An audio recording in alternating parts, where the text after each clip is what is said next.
Good morning, one and all, everywhere. I am here today with Tara V, a new friend and an accomplished thinker about thinking in her in her very own right in education. And I was introduced by another friend who has participated in our discussion before. And Tara and I have had some good conversations about how best to develop this conversation and talk about it in ways that might be either more approachable or more digestible or more gradient in a step-by-step process than I am often doing, I suspect, because I have been thinking about it a long time. I can probably overthink it and get off into the weeds a little bit further because I'm constantly exploring and looking. I may miss a step here or there, or a point here or there that might be important to hear. So Tara and I are working on that. She's gonna help tame the shrew here. I expect in certain ways, but I've really appreciated our conversation so much, Tara, and it's been very inspiring because this conversation to me is really the thinking about the mental obsession alone is very different than talking about it publicly. And my sense is we have not done a good job in our country or the world talking about addiction openly. We talk about the statistics of suicides and overdoses and homicides and all the byproducts of addiction, compulsions, and don't really talk about the actual root of it in the mental state, the mental illness aspect of it. And to talk about it openly, my suspicion is helps people to begin to recognize the collective nature of our existence. And the fact is that what's happening isn't based solely on what I'm doing. But if I'm doing anything, I'm interacting with the sum total of everything everyone else is doing too.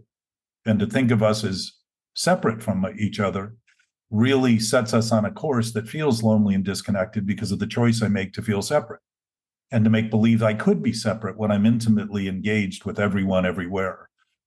I know one of the points in our lead up here was you talking about trying to keep up with some of the sentences and some of the things I was saying. And I wanted to, as I mentioned to you, I wanted to bring that up because I hear that what I hear very often is what you're saying sounds right. Something sounds right to me about it, but I can't understand it. I hear that a lot when I speak at meetings. I hear that a lot from people afterward. I hear that a lot from people I talk to one-on-one and so forth. And one of the aspects of that I think is important is to start noticing that if we have a knowing sense, that knowing sense just knows it knows. And anything that approaches it on a thinking level that is aligned with it would certainly confirm that knowing awareness. And if our dominant tendency has been to think about thinking as our source, we've been busy obsessively thinking about our thinking, trying to get to that place of knowing, rather than realize that the idea that the thinking is going to provide it to us is the idea that the knowing is not there. It's somewhere else, some far distance. We need to wait till after death, for life after death, rather than ask ourselves, aren't we an expression of life during life, rather than waiting for death? And I think those are some very fundamental questions. But I like the way you phrased it. I'd like you to try to repeat that if you can, because I want to mention some things. Yeah, so I definitely have had a sense that when I talk to you, what you're saying aligns with what I already know, that knowing sense you talk about. And I want to soak up everything because I don't want to miss anything. I want to get it all. I want to understand it. I want to create examples of it so that I can then send it off to my children and other people. And I don't like to miss anything. I'm one of those people that will pause we have closed caption on the TV so that I don't miss one word. And I will pause and rewind if anybody talks to me when I'm watching something. So I that translates to when I'm listening to you. I want to hear every sentence. So you'll start a sentence and I have to completely listen to everything you're saying and not be distracted in any way, because sometimes you get to the end of the sentence and one, you speak quickly, which is my jam. I talk quickly, but you use a lot of words. And so you get to the end of the sentence and I don't quite understand where you went with it. And and you will say a sentence like our collective nature of our existence. You said that in your intro there. And my mind, because I'm a thinker, wants to soak on that for a minute. And I'm like still soaking on what you said. And you're on to expanding on it. And I'm not quite there yet. Because I want to, because, well, I've told you this before, you speak like a poet. So sometimes the beauty of what you're saying, I just want to marinate there for a minute, but you're on to the next. And so I want to help you. Our plan is for me to help you break down. And I say this about Joseph Campbell. For those that are familiar with Joseph Campbell, if he could have just brought it down a few levels, how many people would he have reached with his information and all of his research and all of his study on myths and across cultures? But it was lost on lay people because we can't track him. Only the really cerebral people like you can track what the guy's talking about. So I don't want what you're saying and what you're bringing to our collective to be missed by anybody. And so I'm here to hopefully help bring you down a few levels. And I do have a handful of questions for you if and when we get there. But that did I sum up our Yeah, pre-conversation? All right. beautifully. And it might also be worth noting your academic history and your study and your interest in this well preceded our discussion Yes. in your It, experience. You've been interested in this for a long time. You might want to mention a little bit about that. yes. This goes back to uh, I I when you have when something is in your life, I call it a core memory or a flag moment where something's said or something happens and it resonates with you and you grab onto it at the time. And then 20 years later, it's been there all along and it then grows from there. And that may not make sense, but let me tell you a story. So when I was in college. Now, I was a mom at 19. I have a 25-year-old, I have an almost 12-year-old, and a 9-year-old, three boys. So I've been a mom for a long time. And when I was dating this guy in college, and I was also a mother at the same time, so you could picture this, he said, introduced me to the quote, "Your perception is your reality."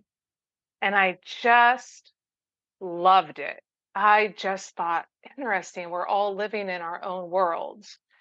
And then at the end of college, when I was in graduate school, I had a job at a college and then I got, how it goes, I fell into this position where I had to teach this curriculum that I did not create, though I do create curriculum.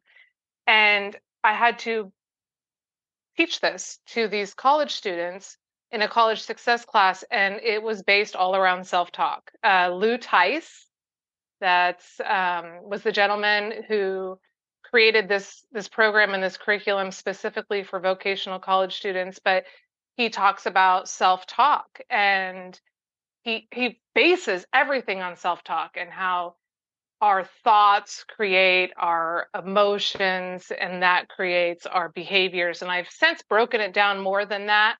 But when I was dating my husband, who we're coming up on 10 years of marriage, when I was dating him, I was telling him all about the self-talk and the scotoma, which is a blind spot, and your reticular activating system. And I love all of this stuff. And so I've since, as an adult, created a website, and I have no problem giving my full name, Jack, but my website, because I wanted to become a motivational speaker and talk about this stuff. And so I created a website and then I have done the presentation in corporate America, mostly to women, but I've done the presentation to other teams as well. And it's based everything on what you are talking about. When I read the objective, that first sentence, the objective, now I haven't looked at this material since 2020, but that was the last time I presented it. And the objective says what I'm about to present to you, you already know intuitively. I'm just going to shine light on it. And when I sent it to you yesterday, and I was like, oh shit, that's the same thing that Jack says, this knowing sense. You already know this stuff. So that's kind of really a long-winded answer. But yeah, I've been fascinated with thinking and the way thinking creates our personal reality, which what you present contradicts this, but I don't know if it does or I'm just thinking that it does. We have to uncover all of that.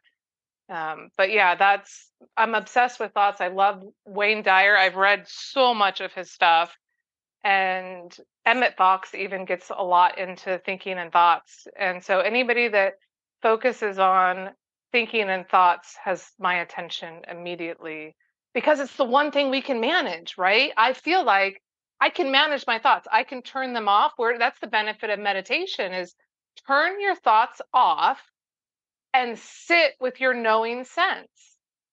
And you are saying, hear what I have to say and sit with your knowing sense, I think. I'll pause there because you're chomping at the bit. No, no, no. I'm actually, I mean, now you're becoming as verbose as I am based on your inspiration, and I can see the difference. One thing that's becoming clear to me is I can't tell people what and how to think. I can, but they're not going to listen because people are already listening to what they're thinking. And it isn't until we own what we're doing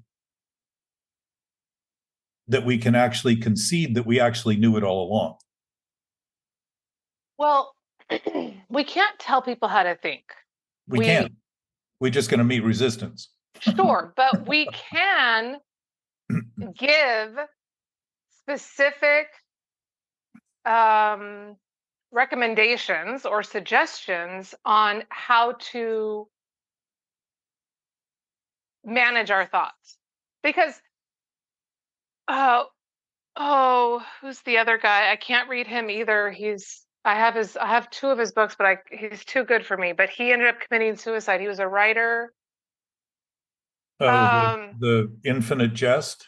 Yes, Yeah. nailed it. I can't think It, of his name, but he goes by three names, right? yeah. He It's he's it may be David something or another. yes, But yes, yes, I yes. know exactly who you're talking about. He did a commencement speech at a college. I listened to it. Okay, you've listened to it. So he tells that fish story. I don't remember that, but I'm pretty sure I followed that because somebody had, after I had mentioned what he did and the extraordinary nature of publishing a book that took a life and it didn't get published, and he decided the best thing he could do was kill himself. Mm. Um, and then his mother got it published. Nobody recognized the value of it until he died, and his mother actually worked to get that book recognized. And it's probably one of the great literary achievements in the 21st century in terms of the quantity of information and the approach and so forth. David Foster Wallace. Thank you. Yeah. Yes. So he tells this story, which I have leveraged in so many parts of life about these fish, and I'm going to butcher it, but basically these two teenage fish are swimming along, and Grandpa Fish comes by and he says, "Hey kids, how's the water?" And then he keeps going, and the two little teenage fish kind of look at each other and they're like, "What's water?" And of course, he tells the story way better. That's Reader's Digest version. Probably most of your listeners don't even know what Reader's Digest is, but a small version of the story, quick version. That And was an abbreviated, that was a publication that abbreviated stories so people could read more, but read less by reading more about things being written, deciding if they want to go further. So that was kind of like the Cliff Notes for modern literary publications, the Reader's Digest. we do need a Reader's Digest. TED Talks, right? Not TEDx, Yeah. but TED Talks are kind of like a in-person Reader's Digest because Well, they're quick. there's an audio app called Blinkist that condenses books down to a 20-minute listen that does an incredible job, and they deal with neuroscientists and all kinds of things that you would think would be often unattainable in terms of listening, but they do it in such a way that it makes very good sense. Also, some of the basic philosophies, I've read most of those books, and their 20-minute thing had me go, oh, that's what it was saying. and like Will Durant's, I think it was the story of philosophy and all that stuff. So I didn't read yes, that, but I've read many classics in 2020. So one of them was The Road Less Traveled, which yeah, I sum it up as a parenting book. I'm like, this is really a parenting book. There's so much in there as a parent. yeah, But again, if I read it when I'm not raising children, or not again, but rather my I may read it completely different. So but blink it. So I am here to take Jack's knowledge and information and turn it into a blanket. yeah. Yeah, that's very good. And you may their app is I listened to it for 2 years during COVID and went through probably 30 or 40 books at different times and took a walk every day. And it would just my thought I would just soar I love it. because I of wrote the it down. simplicity of it and the sort of approach of it. And um, so I want to go back a little bit to your points about the listener. Okay. My sense is we've been so understanding is a function of thought, just like logic and reason is a function of thought. These are things the brain does. They analyze, they weigh, compare, contrast, attempting to come to conclusions that promote the survival of the body. That's the job of the thinking.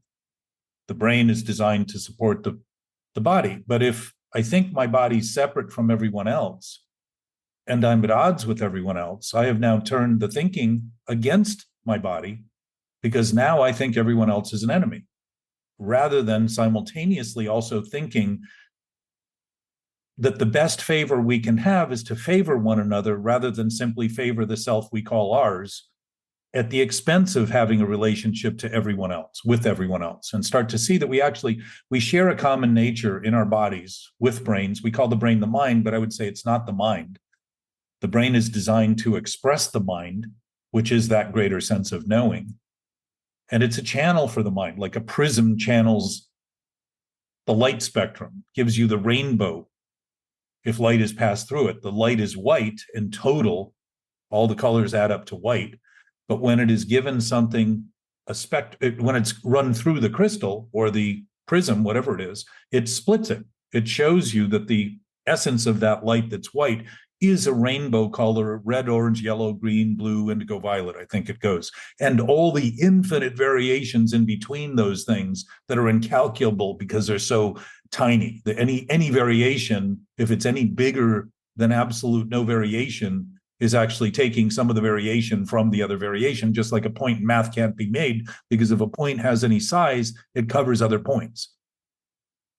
Can't be small enough not to have other points within it, so it can't make a point. So in You math, lost points, me at the end there with math, but I do love your example, and I want to back up for people so we don't lose them. So the brain expresses the it's a channel for mind, for knowing. for the mind. Okay. Yeah. Yeah. And it's So like the body. Think of the body. How is it that the body knows exactly what to do to be created? There's some knowingness in the cellular structure that knows exactly what to do to allow a body to come from what seems like nothing and go through a process that was developed to provide the potential to have this body created, including the brains that 8.5 billion people, for the most part, have. Now, so not every, is the knowing sense similar or equal or not equal to what we define as intuition? yes.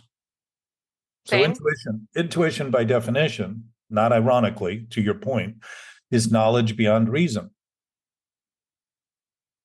So there's no reason for it, right? Most of what we do within our thinking is looking for reasons to justify things, which I would say are normally excuses that we use to blame for coming to conclusions that aren't right and don't want to accept the responsibility for the fact that it was our faulty process in concluding the decision that caused the thing to be wrong, not the thing. It's not So you reality. are so you're fundamentally saying that we're thinking wrong. Well, I would say in a broader scope, that the wrongness of the thinking is telling us through our body language that we're going down a wrong path. And we think of the disturbing nature of our body when it feels wrong and feels bad and all those things.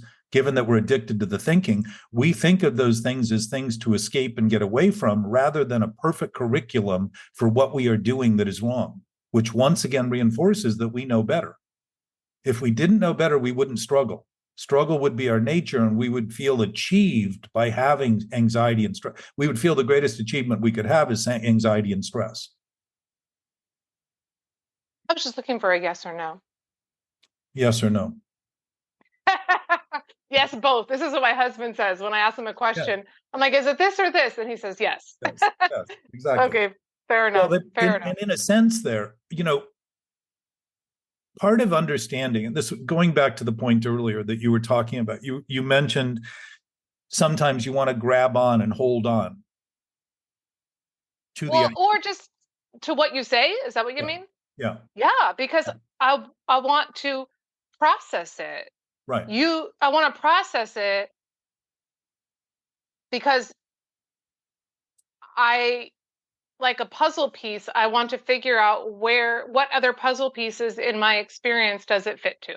Very good. So let me point out, you wouldn't have that drive if you didn't know the thing you're struggling to think you know. I want to better understand it. Right.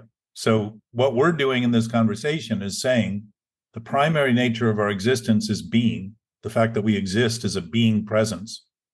And that being presence, if it's absolute, is a knowing present, just like the pure consciousness that allows the universe to function at the most elementary level. And this may seem like a big departure from you and I, but it isn't a big departure at all, because we're absolutely part of, not apart from, everything going on in this entire universe.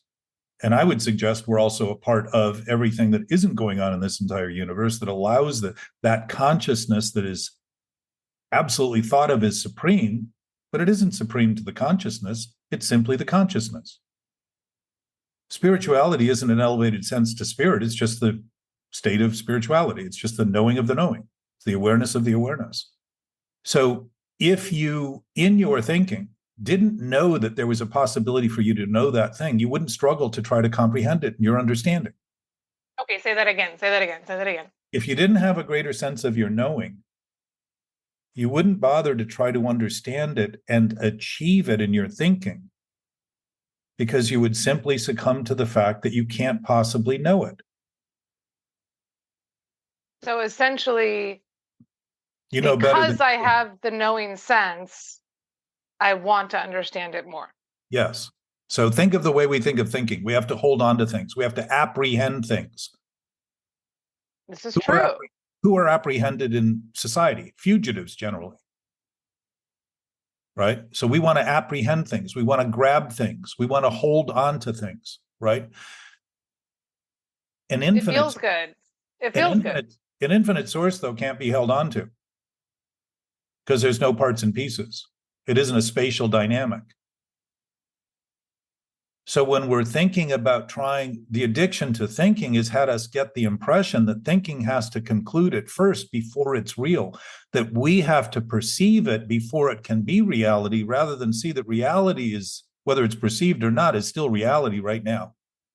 It doesn't require our coming to terms with it, but to the degree we don't come to terms with the thinking of it accurately, we are going to dysfunction and depreciate the value and the greatness. So we're going to struggle with being grateful, because we're going to feel shy of the fullness of that greatness.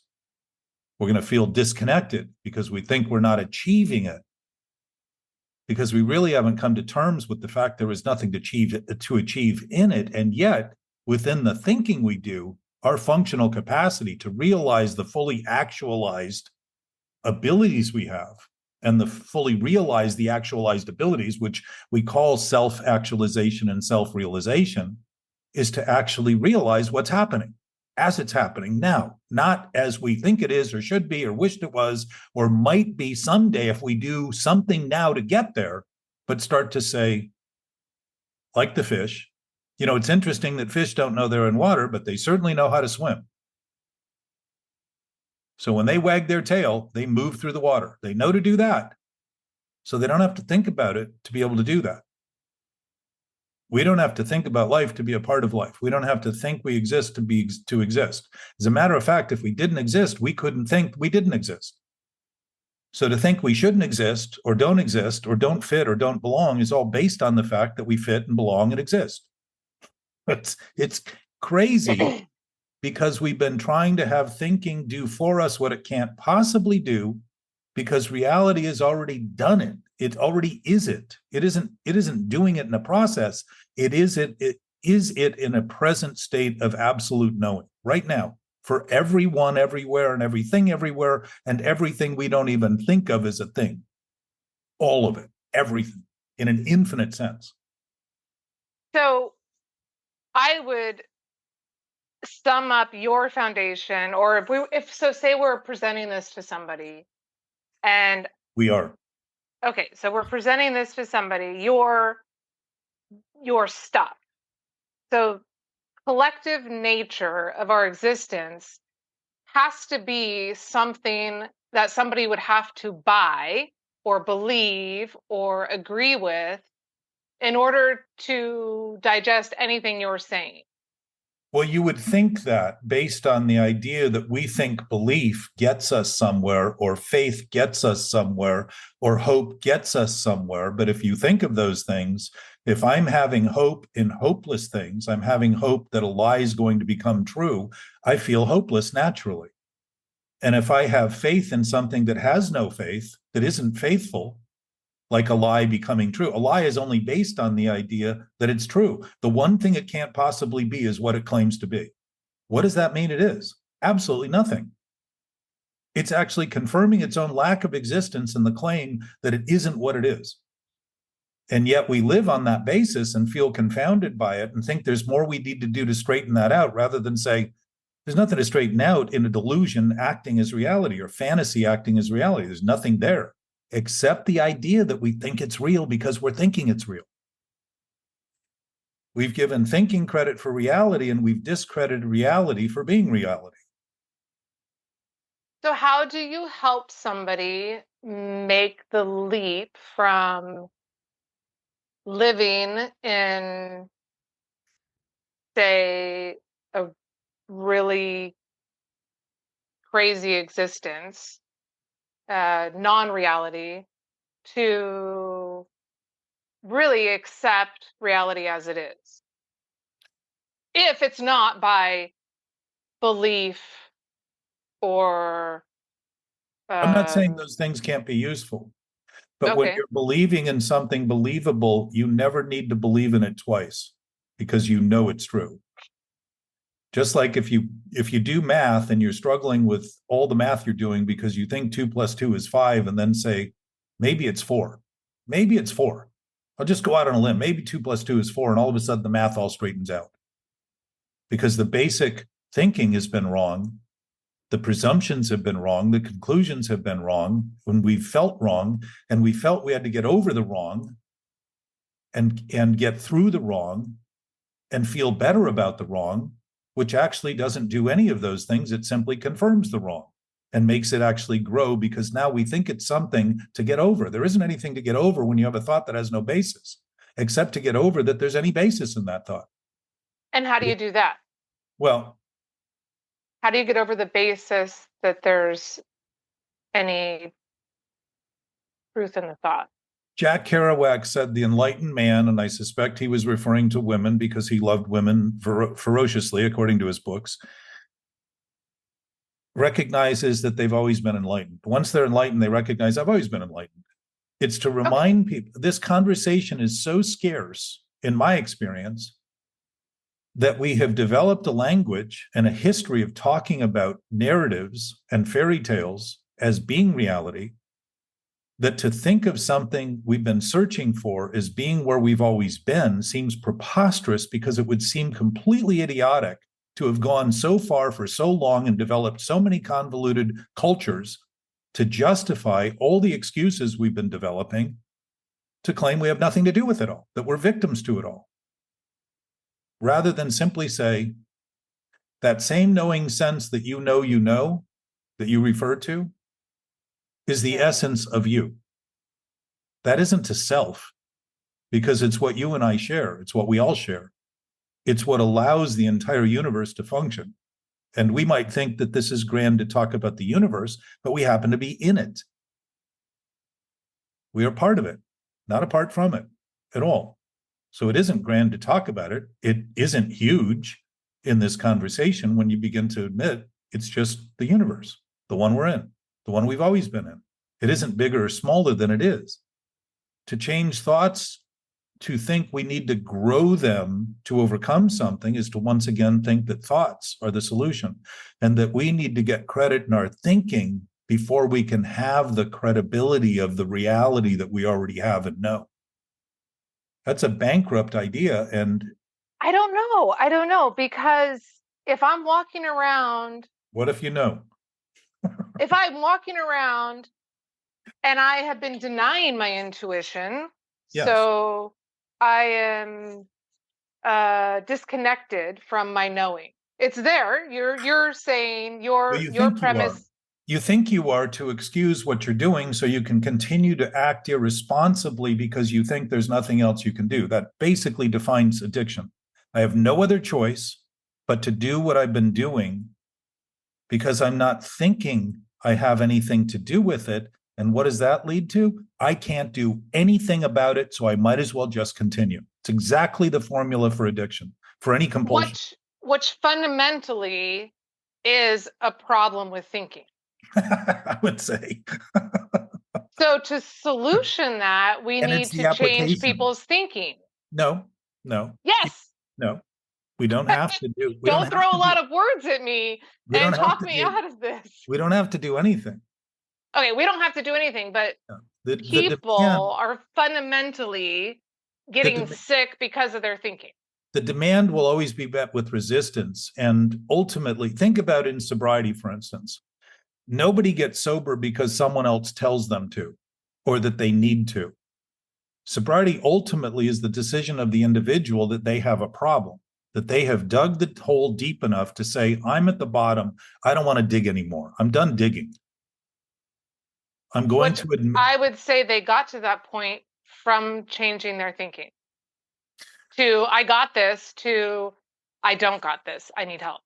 Well, I would say that they've known it because the evidence was all there and their thinking was bent against it, trying to deny it. So they had developed a scheme of excuses and justifications and rationalizations to develop that I have nothing to do with what's happening. So I'm blaming and shaming and faulting and guilting everyone and everything else for the thing I'm doing. So you see how I can reverse it to have it seem to be something I'm not doing, while in fact the entire time I'm doing exactly what I'm doing, to even think I need to reverse it and have it appear to be something everyone else and everything else is doing.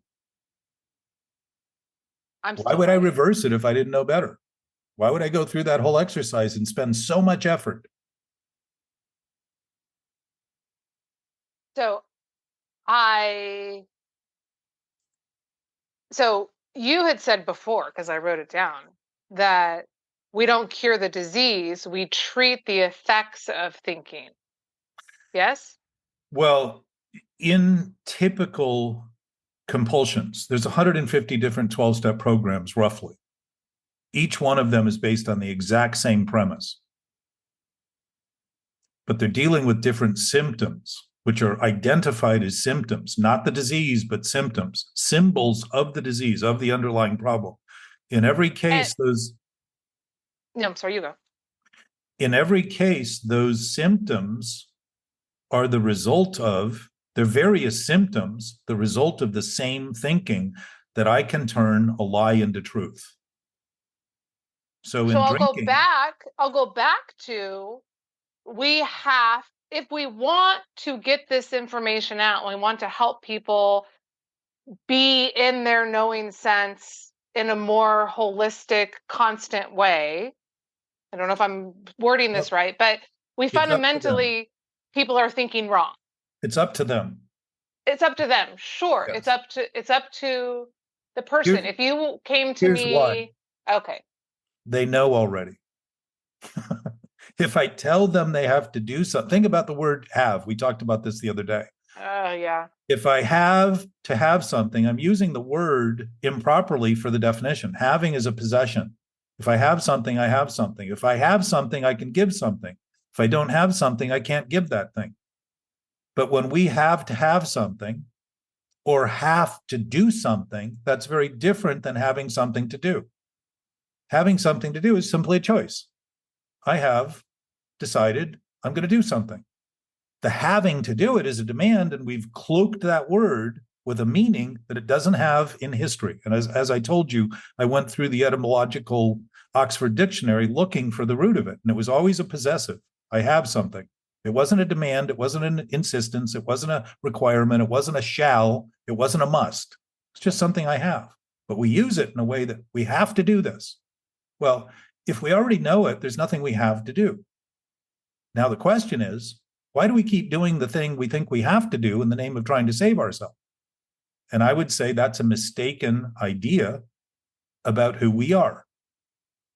If I think thinking is reality rather than just a narrative of imagination, I imagine things, I look at things, and rather than say the thing is the thing I'm looking at and start there and say that it is what it is assured. Now, it may also be just a projection that's completely, since it's always changing, it sort of suggests that my thinking is always changing and my body is always changing along with it because we're in this relative scheme or seeming world.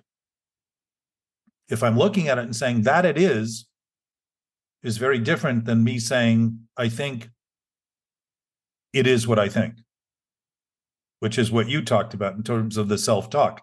If my thinking of itself, I determine is myself and yourself and ourself, then all of a sudden I am the creator of my reality in my thinking, not in reality, because reality isn't shy of needing anything from me to be real in absolute terms.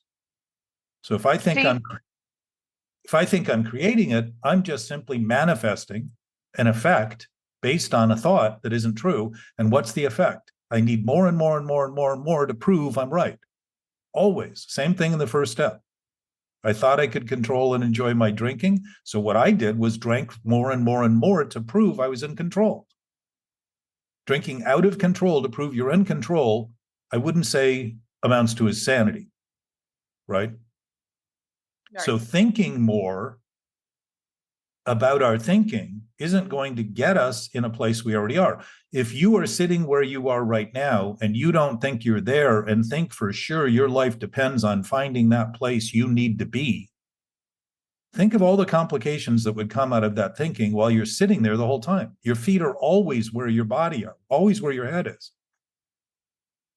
And if there's any substance or understanding, it's referring to something beneath our feet, where we are, the location. So if it's always been there and we've been thinking it wasn't, starting to concede the fact that we've been creating an imposter called ourself, trying to have it live up to appearances, because self-consciousness is defined as undue regard for appearances. Why would it be undue if the appearance had any substance? It's just imagined. It's fantasy acting as reality. And so we script the play, we dress the models, we address people according to how we think they are, and then we are upset when they don't behave the way we want them to because they start to challenge our thinking. And when I'm obsessed with my thinking, I get very concerned about what other people are thinking about me. okay, if I was going to sum up the Jack way of living, or the way you, if I had to make curriculum on you and the way you come to life and the way you perceive things and the way you live, um, you believe in a collective nature of our existence, and you walk around accepting the way things are No, consistently. No. no. The difference is that when I started realizing this, I started realizing that I could be wrong a lot. And I started realizing that I was mostly wrong in my thinking because not all my conclusions lead to the success I'm hoping for. But I started just seeing it as something I was doing. And if it was something I was doing because a choice I made and I was responsible for it and I was accountable enough to notice that, There was no effort whatsoever to change that direction. I can't change. I can't. What's happening now is happening now, regardless of what I think. But it also includes what I think at the same time. But the point is, if I try to change what's happening now, rather than say, if I don't accept what's happening now, I think I'm not where I am. I think there's somewhere else to be. I think there's somewhere I need to get all the time. I'm creating this kind of compulsive behavior to act out in ways that I'll never achieve. And I'm blind. You were talking about that blindness. That's the thing. I read through everything. Tillman. Yeah, Yeah. I read through everything you sent me. That's Lou Tice. Yeah. And what's interesting is my sense is that blind spot, Bill talks about it in the big book, strange mental blank spots. How do I get here? Well, I keep imagining that if I think hard enough about things not happening, meaning I foment these dreams I have and these wishes I have and this fantastic magical thinking I have, and I keep thinking the more I think about it, the better off I am. I'm not even thinking about what's happening anymore. So I've created my own blindness. I'm in a whiteout, making believe that all that's happening is what I'm thinking, while everything that is happening is obviously not in agreement with that, because it would be contrary to what's happening unless I was thinking about what's happening in reality, not in this actual experience we're having, not just in this fantastic voyage I can take in my own thinking. Does anybody live in true reality? We all do. Does anybody align with it? All of us. Now here, Does anybody recognize it all the time? yes, all of us. All of the disgruntledness, the irritability, the restlessness, the discontent, the struggle, the anxious disorders, the depression, the impulsive behaviors, the reactive behaviors, the defensiveness, the denial, the defiance, the delusion, they're all coming as an attempt to try to act as though we are victims of those things rather than the creator of those things, because we are thinking of those things as happening to us rather than being caused by us. Because of this dysfunctional, the addiction is, I'm not doing what I'm doing, it's happening to me. It's the heroin that I have to keep doing because heroin's addictive. Well, I never knew anyone to have heroin get up off the coffee table and jump into a hypodermic needle and shoot itself into somebody's arm. And while we're claiming we have nothing to do with it, we seem to have the perfect capacity to figure out how to get it and how to ingest it. Very curious. So clearly, we're somewhere in the midst of accountability and responsibility for what we're doing, thinking we have no control over it. We may think we don't want control over it. So we dose and we dose and we dose and we overdose. Because if I am denying the idea that's giving me the impression that something that can kill me is my solution, and no compulsion is based on anything healthy, I know no one who has ever suffered from eating too much broccoli, asparagus, spinach, kale, none of it, none of it. It's always something that's no good, sugar. There's something poisonous about it. And the other irony, or seeming irony, is that most of them are human derivatives. Coca leaves can be drank as a tea, and they're no more stimulant than a cup of green tea. But when you use acid and break down the elements to the point that you take the most concentrated stimulant in it, now you've taken nature and turned it into something that was not designed to be. And alcohol is the same way. It's distilled. Every form of alcohol is attached to a plant that's carbohydrate. You're really ruining my brownies. Well, the beauty of this is that you're free. We're absolutely free to think what we want. And when we're thinking sickly, we think as a result, the consequences we get are things we don't want, rather than say, wait a minute, this consequence I'm facing, I think I don't want, is a curriculum for the weakness and vulnerability of the thinking I'm doing in relation to the expectation I have. Which you are saying we're thinking sickly, and that needs to be resolved. Yes. Well, I don't know that it needs to be. Okay. I would say that If I want to be happy, joyous, and free, I want to have less sickly and healthy thoughts. So I want to know how to change my pattern of thinking? My suspicion, because my senses, I don't always read as clearly, I do what I can to speak to them accurately, but I'm not sure I do that.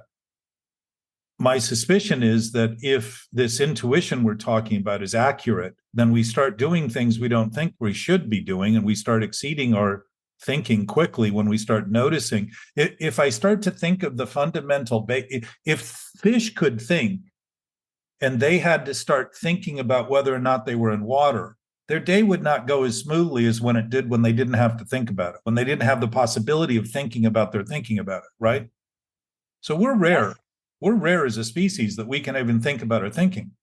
But that's a correct. contemplative advantage to be able to plan and develop ideas that can lead to possibilities that when I think, my thinking turns me into the creative reality and I become my thoughts.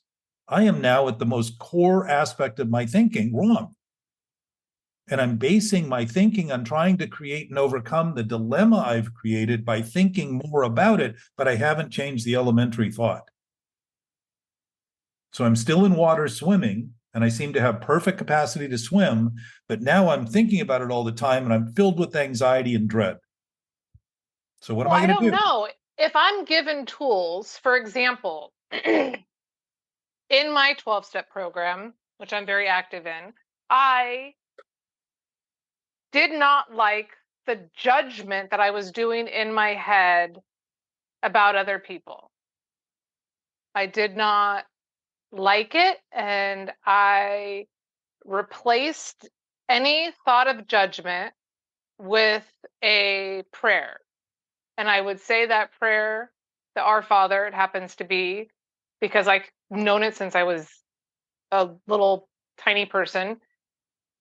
And I no longer have to replace judgment thoughts with the prayer. I immediately replace any negative judgment thought with a positive thought. So for me, I was able to change the reality or change my perception Yeah, by managing my negative thoughts about other people or judgmental thoughts about other people. yeah, And I believe there are other tools that we can provide or offer up yeah. or suggest that can help those people that have sickly thinking. And the 12 steps do that. And I would argue that the 12 steps do it differently for everyone. Well, and yet they ultimately do the same thing, because the premise is that we start functioning on a principled basis. And I would suggest if there is a principled basis, we've been functioning on it all along, but we've been dysfunctioning in terms of the thinking we're doing. And as a result, thought that the principled basis seemed to be gone, and the reality seemed to be gone, and truth seemed to be gone, and God seemed to be gone, and all that kind of stuff. And to your point about replacing the negative thought with a positive thought, I would suggest you're still maintaining the negative thought to need a positive thought to replace it. And that's what this is about. It's about starting to see that at our core, we have so deeply based our existence on thinking that's wrong. And we've developed a complete cultures that have gone on for hundreds and thousands of years based on this idea that self-indignation justifies killing other people who think differently. That's been the history of modern. Everything written about modern history reveals almost 400 major wars during that time of people against people in the name of a thought, ultimately.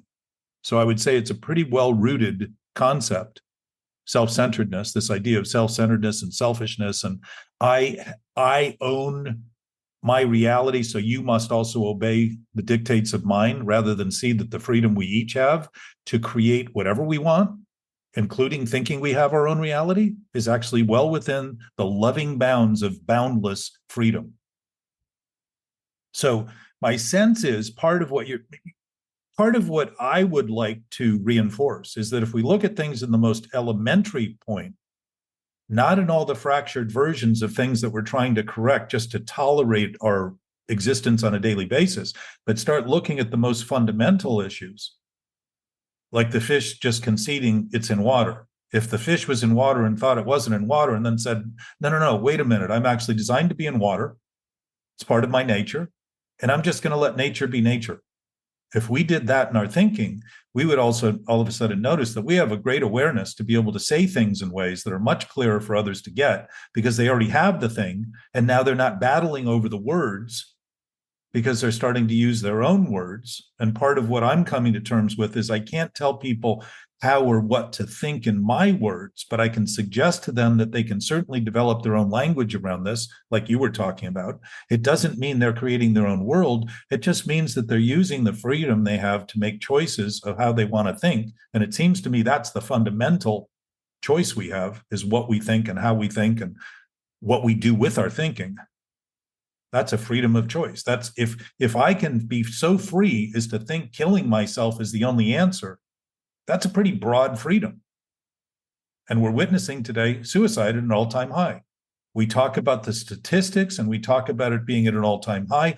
I don't hear a conversation much about the mental illness other than applying new drugs to it and not noticing that our body is a chemical factory designed to develop the drugs we need for well-being. When we're thinking healthy, we get those drugs in whatever quantities we need. Our bodies feel better naturally, but we're not talking about the nature of the lying we're doing and the discontent as a result that we're creating. Think of the word discontent. It means no content. If there's a substance to the essence of life and an infinite source, and that's the substance, and we think it isn't there, that's a major flaw in our thinking, to think that our thinking is going to dominate ever without having developed very, very nervous disorders because of the fear we create, because we're trying to replace reality rather than concede reality is in fact perfectly in place. And it isn't even a place. So I've heard you say sick thinking or sickly thinking, and then just now in that you had mentioned healthy thinking. Yes. And so your solution to go from sickly thinking to healthy thinking is what? Well, let me point out. No, no, don't confuse me. How do I do that? Yes, how do How I can do I that? do that? How can I do that? Now I know part of your answer is having conversations about it, Well, correct? but also notice that if you're feeling I can confuse you, you're confused by the thinking you're having. And if you start there, just say, wow, I must be relying on a lot of confusion to think, I think I'm trying to straighten stuff out, rather than say, you know what, if I'm confused, there may be something confusing about what I'm thinking. And to concede Well, is start to have it, by the way. And if you can have it, you can then not have it. I can't let go of anything I don't have. And I won't let go of anything I think I don't have. So that dilemma of letting go absolutely is starting to see that all I'm hanging on to that are in conflict are ideas that aren't true. I can always tell the source of what's going on based on whether I am struggling or feel conflicted or feel confused. Think of confused. It's the opposite of fusion. Fusion would be the synchronous intimacy of all things. Confusion would be trying to separate them. sure. So If I was asking for myself because I I would felt, ask if you have a self to ask for. but I'm not asking for myself. I'm asking as a instructor of this topic and as For all the a other selves. for all the other selves, Yeah. exactly. And I teach through example and I teach through um I want every person that I encounter to walk away, and maybe this is the false thinking that I have, right? Because my desire is to have everybody walk away with tools in their toolbox of being a human, That to you be gave happy, joyous, and free at all times. At most, to be happy, joyous, and free, or that, to at least know what tools to pull out when we're not happy, joyous, and free. that you gave them though. Well, um, perhaps that's the problem If that I intuition, yeah, expose them to that I expose them to, rather, that I connected them to or reminded them of or help them remember that they're there. Not necessarily that I put in their toolbox, but that they knew how to use it. You know, my husband, we built this desk that I'm sitting at right now, and I hate following instructions. I call recipes rules, and I don't like rules. But he made me build this desk with him. The browning worked, or the brownie worked, right? Okay, well, that's Ghirardelli's brownies, and their instructions are perfect because they know what they're doing when it comes to chocolate, and I follow their rules. Yeah. But the point is when where I was going with the example, again, I teach in examples, he showed me some best practices that I did not know. I had never been taught when you're putting 4 screws in, do them catty corner and don't do them all the way down, then tighten them all so that it's all balanced or whatnot. And I thought, wow, that's really basic. I didn't know that. Then he got to a point where he didn't have a solution because the thing wasn't working. It's like an electric standing desk that goes up and down, and the thing wasn't aligned, and he walked away and went and made lunch, and I'm thinking, what the hell is he doing? But it was because he was frustrated. So the whole point is, I'm getting off on a tangent, but I learned some best practices that maybe I already knew or I would have figured out, but because I have a use case or I have a story, I can then use that in my toolbox. I have the tools now. I've always had the tool. I have my own little pink toolbox. I have the tools in there that we use to build this desk, but I had no idea how to use them. Yeah. Well, Through example, building the desk, I now know how to use those tools. So I don't need to teach people these tools. To your point, or to where you stand, they already have this sense of knowing, but how do they connect to it is what I want to know. if the deeper sense of knowing has them think everything is impossible, if you were to tell them how to do the screws, they would not hear what you're saying. They would say that's impossible and wouldn't do it. Okay. Well, you're coming from the premise that they think it's impossible. But anybody that's gotten this far in our conversation, listening, is curious about how they connect to their knowing sense that they know is there. Good. So we're getting to the point. Okay. Each of us, because we're free to think what we want exactly what we have. But because we've been choosing from sick thoughts, we don't think we want it. So we don't want to have it. And to think we don't want to have something is to think we have nothing to do with something. And as a result, think there's nothing we can do about that thing. That's an addictive cycle. So the point is, you're making it. Something I began to realize is that I can't tell anyone anything that they know. But I can refer to, kind of like pointing to a mountain. If I tried to point to a tree on the mountain, it would be very difficult. But if I pointed to the mountain and said, there are trees there, and there's one tree there that I'd love you to see, you can start to grasp that because I'm talking about it in ways that are digestible. Our conversation, I will suggest that people listening are finding their experience in between what we're saying and relating to it in ways that you and I may not be specifically identifying, but they're starting to get this sort of holographic 3D imagery simply because they're hearing the dynamic of the conversation occur. And what that gives them is perspective on what they're an observer of their thinking. You're starting to see their thinking as something they're observing. You can't, if we are our thoughts, we can't see our thoughts. We become blind to our thoughts. We are in our thoughts. You hear people say, I'm stuck in my head. We're not stuck in our head. Our brain is fairly well stuck in our head, but there are certain conditions where the brain could be released from our head, but normally we don't want to face those conditions quickly or honestly, because it would defeat the whole organism's thriving, surviving, instinctual nature. If we think of our thinking as a muscle, oh, sorry, go ahead. So if we're beginning to see that everyone has this knowing, and begin to concede that they do when we approach them, we don't have to argue for anything. We don't have to have them do anything, but we can engage them in everything. And we are engaging them in everything. The problem is we've been engaging each other in a lot of reactive, interreactive behavior because we've been caustic in our thinking that people need what we have and don't have it otherwise. That's just another self-centered idea that the self I am is what I think about my thinking. It isn't true. And truth is natural. It's at peace. It's completely silent and unchanging. Nothing could be more simple than that. So anything we do that doesn't align with that complicates our thinking about reality. It does not complicate reality or truth, only what we think about it. If we look at the most fundamental aspects, the other things like the ability to actually read directions, which I don't do either. I try to figure it all out myself. I figure it's going to be easy and I should be able to know how to do this without being told. And by the way, your tightening of the bolts is exactly how wheels need to be put on cars. They don't hammer down each one of them. They put one in softly, and the two there's generally 5 bolts.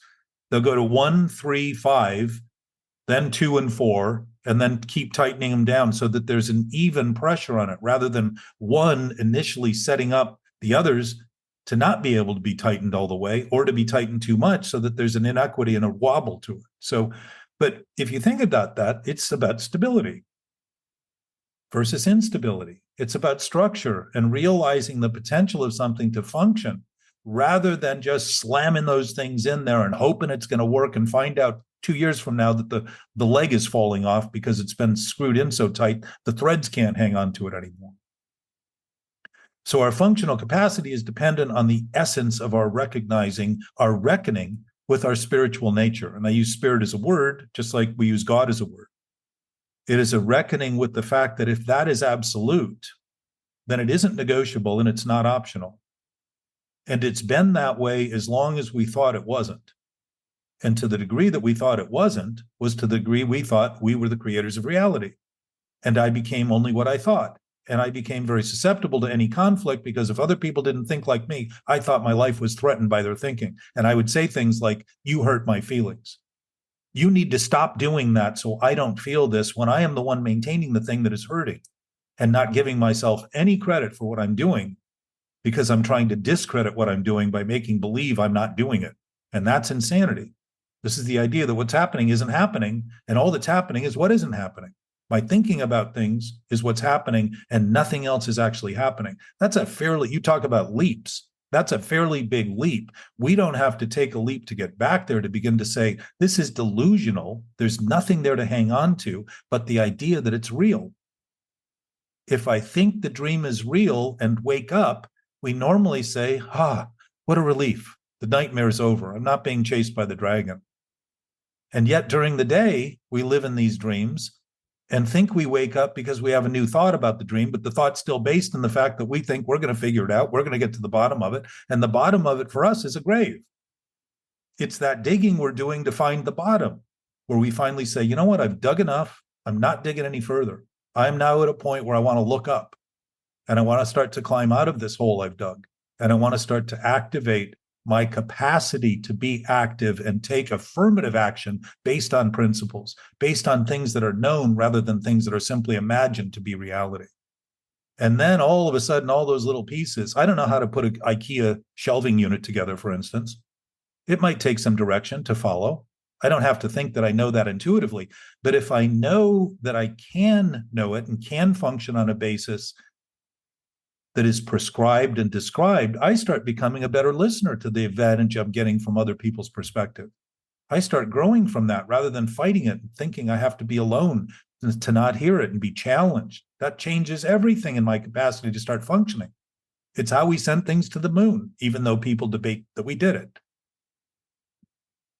How we, Orville and Wilbur, interestingly, in Greenfield Village, I think it is, in Dearborn, Michigan, Henry Ford bought buildings from around the world. Noah Webster's house, where he wrote the first dictionary, and Orville and Wilbur's bike shop is there, completely rebuilt with all of the things in it. Thomas Edison's study, all that. It's sitting on this, I don't know how big, but it's fascinating. One of my mother's favorite place. I was born in Detroit, and she used to love it, and I used to wonder why till I grew up. But they had a little piece of balsa wood on 2 rods going up and down with a hand crank fan. And they kept shaping that balsa wood. And if it went down, they knew that they were affecting it in some way. And if it went up, they said that could fly. That's a wing that could fly. And the design they did through process of elimination is basically what's used today for flight. Why? Because if it works in nature, it works. You don't have to believe in it more than the initial saying of it works. I've applied by thinking in a direction based on reality, and all of a sudden start seeing things work very differently than they used to be thought of as happening to me and consequential and against what I wanted. When in fact, if I really do want what is happening and I'm refusing to learn from what's happening, I'm denying the opportunity by claiming what's happening shouldn't be happening, rather than taking the advantage and starting to gobble up the information I'm getting and simply sit with the preoccupation I have with demanding it be right according to my thinking, and start to say, this thinking is wrong for me to be running into that wall. The thinking's wrong. If I can live with the relationship to what's happening accurately, I have a peaceful relationship to it, and I don't run from it. I start to absorb it. I start to include it, and it begins to dissipate because I'm not resisting what's happening. The insistence I continue to resist what's happening is what creates this persistent, anxious, fear-filled seeming experience that happens to me. It's not happening to me. It's being caused by me. So if I can get the fundamentals down, the rest of it starts making sense in ways that we all become poetic in our description, because the words are freed to express things in ways that begin to contain an essence that's well beyond the concrete, mechanical ideas we think we need to reinforce. It just becomes very fluid. Like a painter painting, I know a lot of painters, and I know when they show their work, they're always somewhat concerned about what people think. But the greatest thing they find is that everybody's thinking differently about what they did in ways they couldn't have even imagined. And they knew they have accomplished something by giving everyone that experience that's expansive and inclusive and seemingly reveals this underlying thing that we think we don't know, that absolutely is the nature of our ability to know anything. Okay, my turn. That's good. This is all good. And there's a couple things I want to bring to your attention. You said when we get the fundamentals down In thinking. in thinking, what are Yes. the fundamentals? Principles. Absolute. If we can make believe that something absolute isn't absolute, that's a fundamental problem that would affect everything we think subsequent to that. So what have humans been doing? Fighting over, Hold on. So you're saying the fundamentals are principles? I would say, for human experience. They're not principles within the essence of an absolute spirit, because these are now principles of how things work in a relative experience. Okay. So when we get the fundamentals down, aka the principles, yes, down, we can then be connected to our knowing sense? We already are. We're the okay. old. So one of the things that we tend to miss is think we're disconnected when we're thinking we're disconnected. But this was the point I was going to make about your idea of grabbing and holding earlier. That if we start looking at the feelings we're having and the sort of imagery we create, and assign that imagery to the thinking we're doing, rather than the expansive excuse our imagery is trying to escape into, because we're trying to say, I'm not responsible, so it must be something out there. Must be something I'm missing in the world. Must be something I can't understand about an absolute knowing nature. How could I not know something that's absolute if it were absolute? It would have to mean that my knowing excluded my knowing from that absolute, and the absolute couldn't be absolute. I've actually just deflated and completely destroyed the universe in a single thought and not noticed it. So if what I'm seeing in the thinking is what, or in my narrative about what's happening, is really just a reflection of my thinking. It's now feeling, because I say I feel disconnected, I feel wrong, I feel bad, I feel alone, I feel separate. All those things are reflecting a thought that has no basis in reality, because what could be more lonely than something that just doesn't even exist? Even loneliness actually would be giving it more credit, because something that doesn't exist doesn't know it doesn't exist. There's no fear in that. There's no absence in that. It just doesn't exist. So fantasy as reality isn't reality, it's fantasy. And to think it's reality is insanity. And insanity is seeing and hearing things that aren't happening. And for us to talk to ourself about these things and think we're going to negotiate a resolution with a self that's also made up. Ego is basically a false image. If it's a false image, what's its basis? Nothing. It has no denominator. And we keep piling more and more and more on the numerator and thinking someday this is going to come true. It isn't going to happen. So I That was a very short version, by the way. my challenge here, I know this information is in your head, and I don't know if you're reluctant or if it contradicts what you're saying to give me what I'm asking for, but we need to get the fundamentals down or the principles down. What are those principles? Well, truth is No, true. give me bullet points. Truth Bullet is points. true. Okay. Reality is reality. Absolute is absolute. You start to see a theme. There's no contest in these comments. There's no chance that we can deny and fight them, but then you start to see that it's the thinking that's causing the problem, not reality and truth, not the absolute nature of existence, not our knowing awareness. Okay, we're gonna parking lot that. We're gonna come back to that at some point in the future. I'm gonna back up a little bit. And you were speaking 2 rants ago, I think. You were saying we become an observer of our what's that? I said, I love that. Yeah, you were saying becoming an observer of our thinking. Well, You I'm said, not and saying then we becoming would be within the realm of change. Being would be within a realm of no change. okay. Either way, you said observer of thinking. Yes. So observer of thinking means that being nature of knowing is watching our thinking, or we wouldn't have any discretion in what we were doing. It would just be And about thinking constantly. in my goal to show, I'm nervous about what words I use because you attack my words. In my effort to show Think people of that what's thought though. That I would oh have damn a it. thought that think of that thought though. I would have a thought contrary to yours and you see it as an attack, suggests that you're defending Okay. thoughts. So True. here again is a chance to just look and say, oh, if I feel attacked, I must be defensive. You can't be attacked if you're not defensive, and you can't be defensive if you're not offended. Offense and defense come together. Just like if you had two teams both playing defense at the same time, you'd have no game. Okay. Fair enough.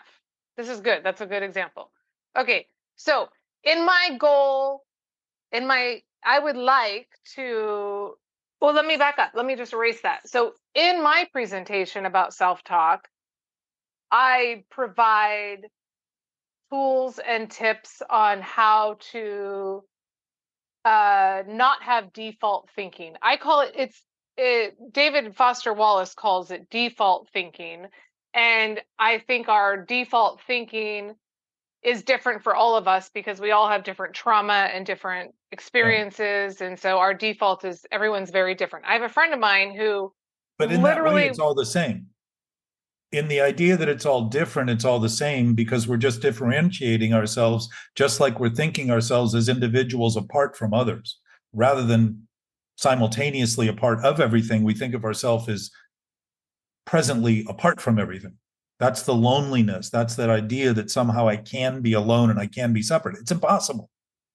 So it's again another thought of impossibility being possible, like turning a lie into truth is impossible. To live that way is to think life is impossible because we don't want to claim responsibility, or we'd laugh at the fact that we were thinking the lie could ever be true. We would just laugh and say, that's silly. That makes no sense.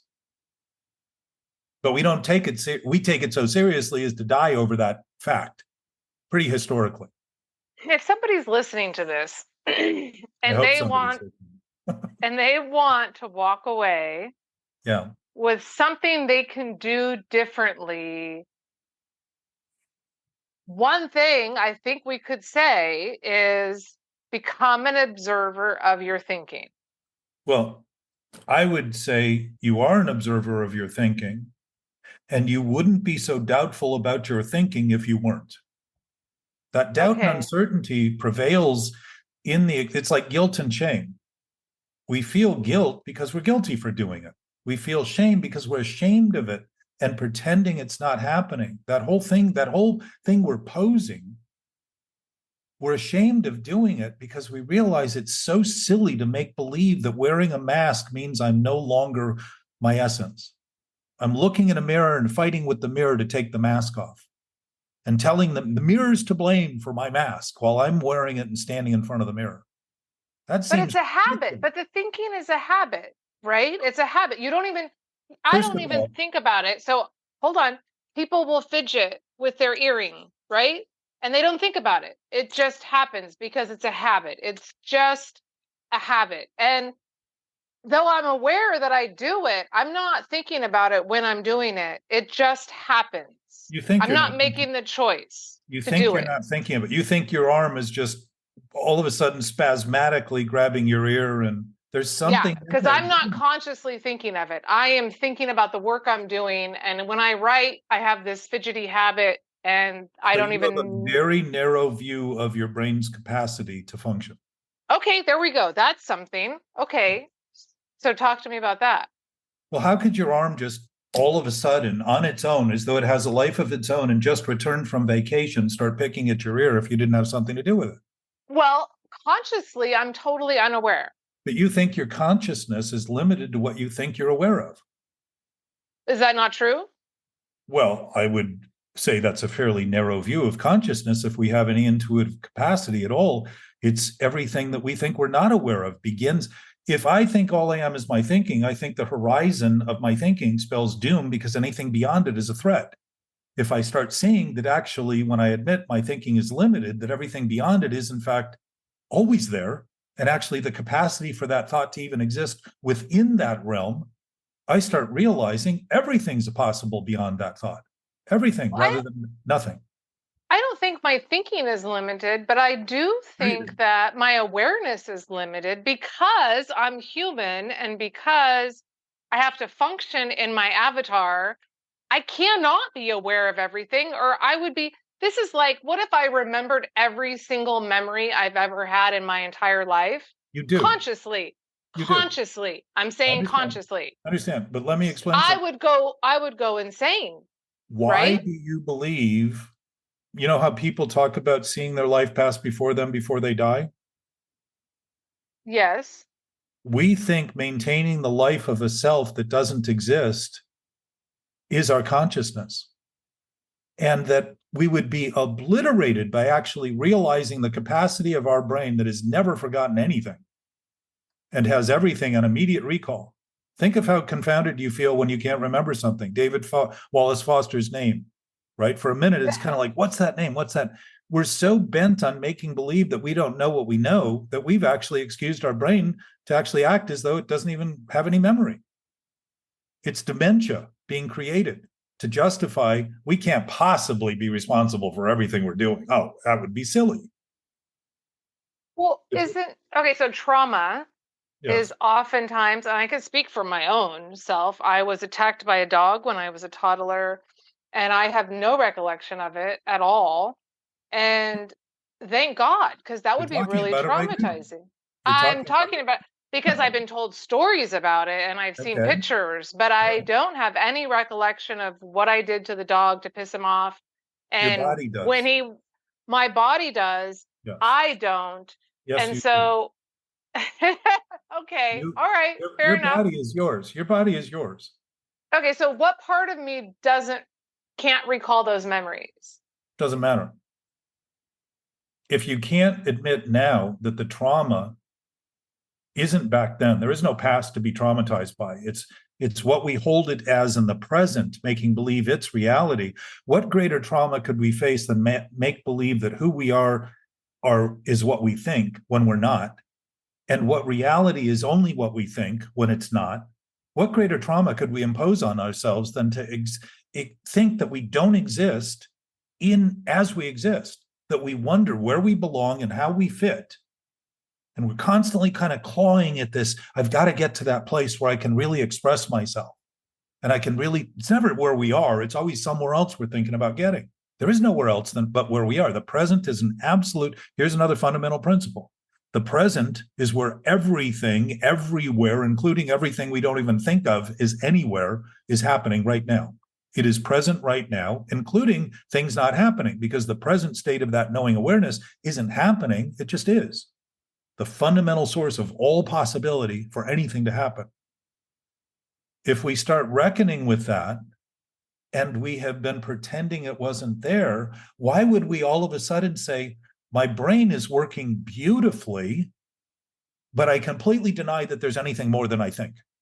It wouldn't align. We're actually self-serving in the self we think we are, creating physical consequences. Think of the anxious disorders, the metabolic disorders, the immune disorders. Every one of them is saying disorder, disorder, disorder. What's disorder? I got thinking first and being second. That's out of order. What do? Act out of order. We talk about it openly and not notice it's about order that we're struggling with. There is a natural law and order in the universe that, if aligned with in our thinking, we will not be maligned in our actions.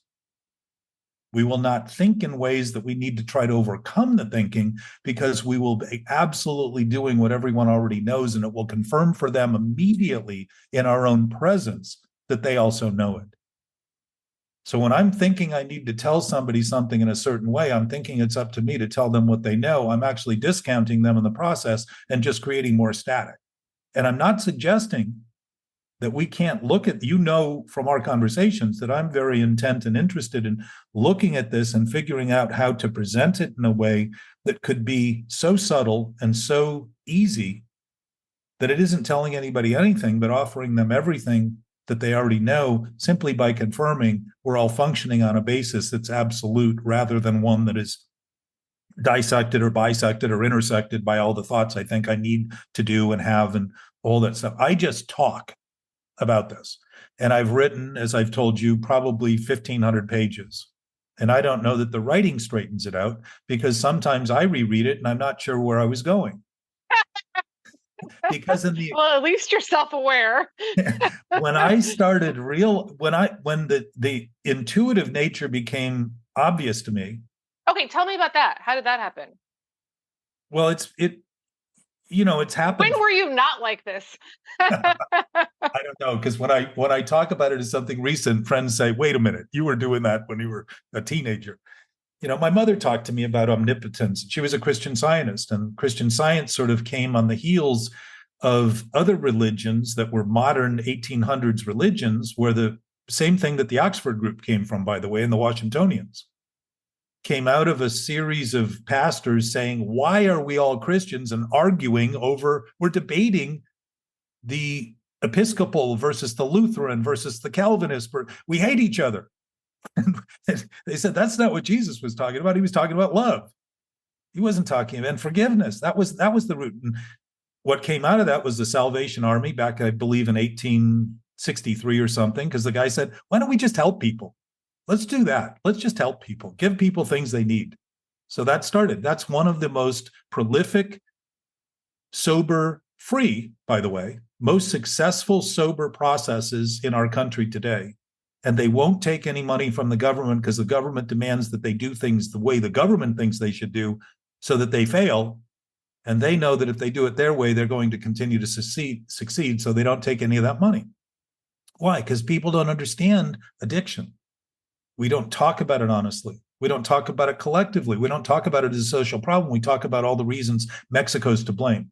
If we were growing cocaine in this country, we would have legalized the growth of it because of those billions of dollars.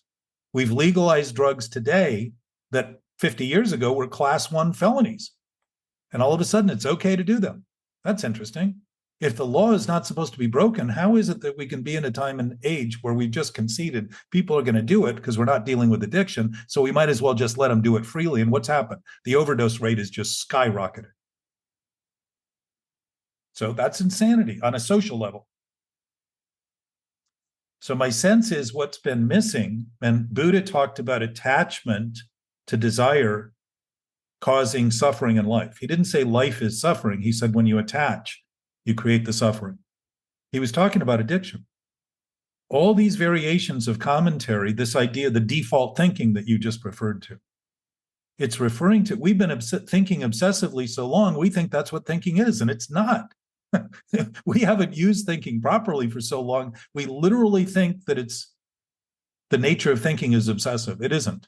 It's a sick form of thinking. We've done so much. We don't have any experience with just thinking. We have a little bit, but not enough to talk about collectively and laugh at the fact that these obsessive contentions and consequential reactions and impulses and compulsions are very destructive to society. They create interreactivity. They create hatred. They create protectiveness and divisiveness, and yet we're indivisible. And the indivisibility is also invisible. And yet it's the essence of our essence. We don't need to understand that for that to be. But once we begin to conceive of it, our human experience changes dramatically because we're not under the pressure of stress to trying to get anywhere. And now we can go everywhere freely.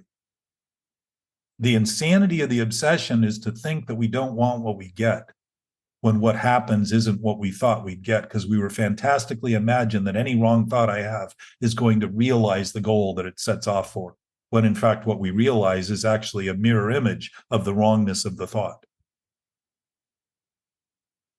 I need another cup of coffee. I probably shouldn't have had one. No, this is good. This is good. So would you say it's true that most people struggle with reality? Yeah. Well, only in their thinking. They don't really struggle with reality. They struggle with what they think about reality. It's kind of like relationships. So they're thinking about real. Oh, sorry, you go. I love examples. My sense is we don't struggle with love. We struggle with like and dislike. Think about relationships. I know I love my wives. I've had two prior to Katie. I love Katie. Katie loves my second wife, Elizabeth. She was great. We just didn't have the nuts and bolts to live together long enough to survive. And we split. But I still love her. I know that. I didn't have to like everything she was doing to love her. And to begin to see that as a premise, sort of a principle, is to begin to realize that I don't have to give people what they think I need to give them to love them, because love isn't conditional. If love is something I have to do for somebody, that's conditional. That isn't love.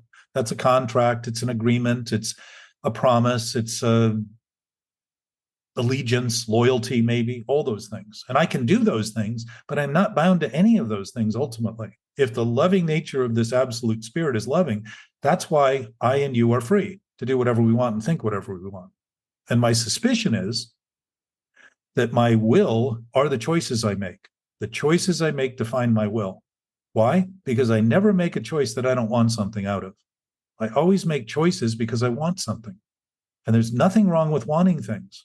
But when I'm addicted to the thinking, the choices I make are sick. So I think the thing I think I want, I have to have, or I am nullified as an individual. And so what do? I get it, but I can't get enough of it. I want more and more and more and more because I don't feel the fulfillment, because it isn't fulfilling to act on sick thoughts. It's just creating more substantiveless thoughts. And my sense is the ultimate substance abuse is the idea that a lie that has no substance can be true, which is the totality of substance. That's the basic allergy in the brain that creates the allergies in the body. It begins to create and undermine all of our basic systems in our body that are designed to maintain balance, and creates imbalance in them. And all of a sudden, the body's trying to make sense of insanity. And what does it do? It comes up with allergies. It just says, you can't eat that. You can't eat this. You can't, your body is so depleted at this point. It's so incapable of actually dealing with the vitamins you're getting, and you're eating food that doesn't do it any good. And, it's just going to create, and genetically, interestingly, while we think of our genes as so inherent to our experience, they're constantly being modified. They're constantly adapting to their environment. And if the environment I'm creating is filled with anxiety and fear, that's all fantasy. There's no bear chasing me. There's no tiger chasing me. All those things that used to be potential possibilities for cavemen aren't happening. And yet I'm operating on the same example by creating a nightmare in my daydream and making believe it's true. Because my thoughts are true, and I am true, and I am only my thoughts. It isn't true. Are people causing their illness? Yes.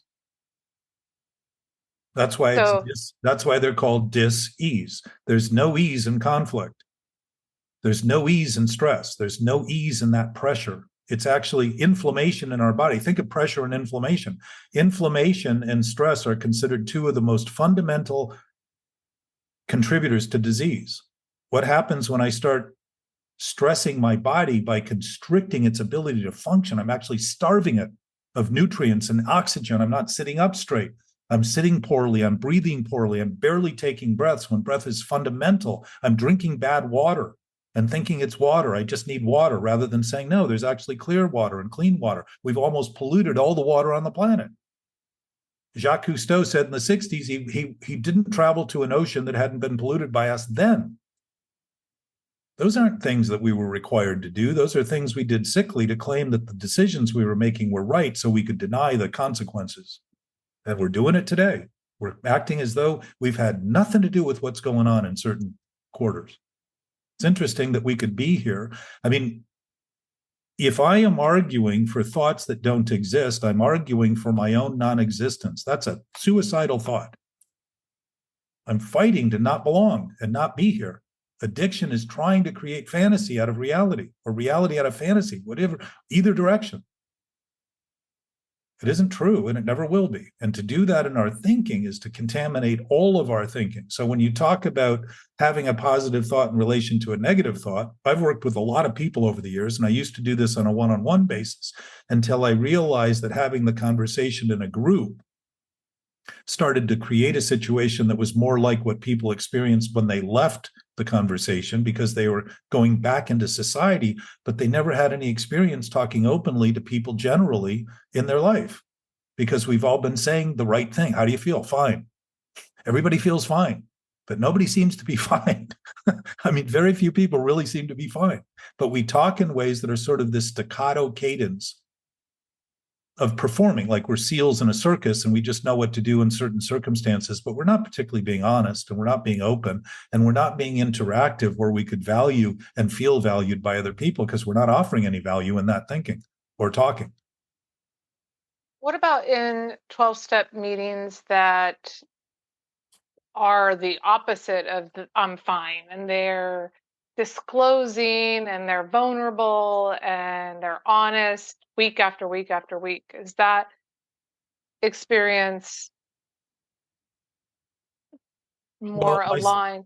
my sense is that, denial runs in both directions, just like Bill Wilson says that pride in reverse is self-pity, right? It's just an inflation of the drama to try to make the story true and real so we can justify our own paltry, interactive, dysfunctional existence. And that my experience condemns me, and oh, this happened again. And if you listen to people, they very often are thinking the same things with new stories in a pretty regular way. That I would say is an addictive reinforcement of what's wrong. Nobody has ever come to me and said, help me think more negative thoughts and feel worse.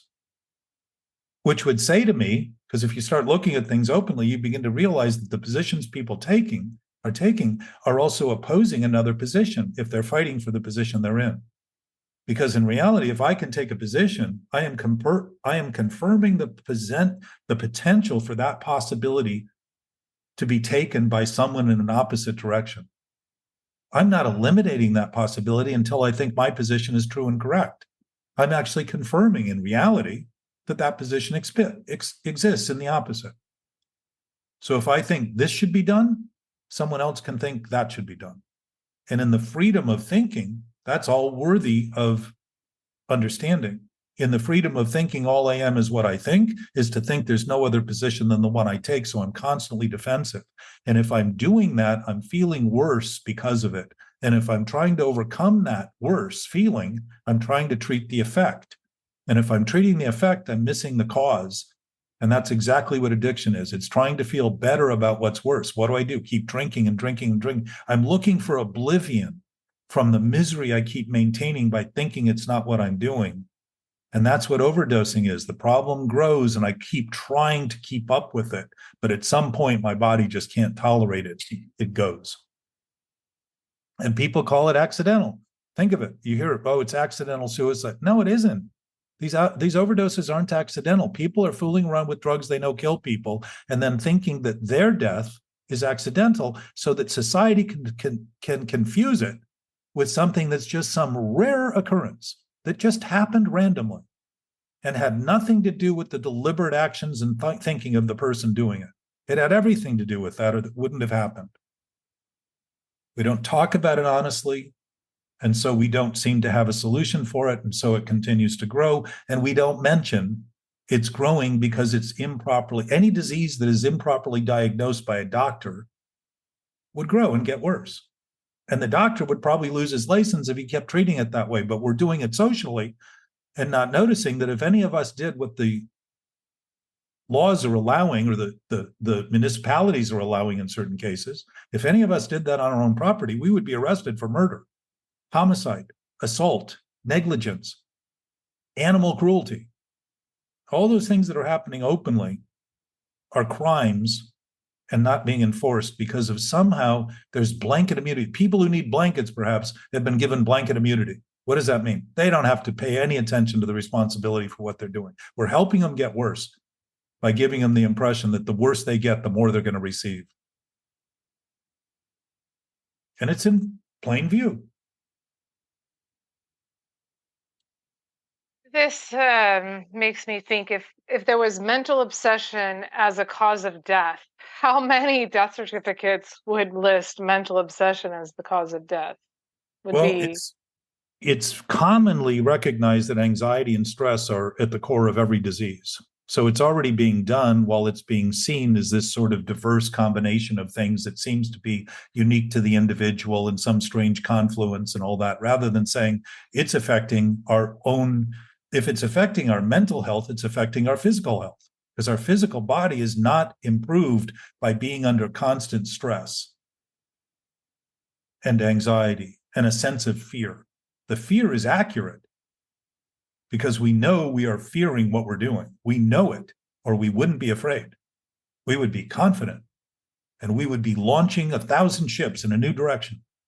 And we do that, and it just creates more fear and more fear and more fear. And what do? Use morphine, opiates, all these kind of things now that are legal.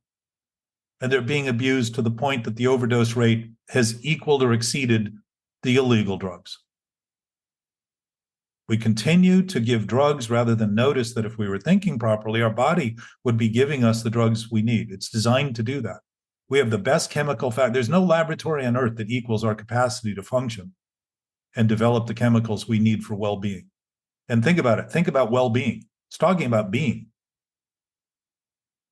It's talking about being well, meaning it is an essence of our experience. This was supposed to be an interview. I call it an INNER, interview. Oh, I like that. I like that. I Listen, like that you love words so much.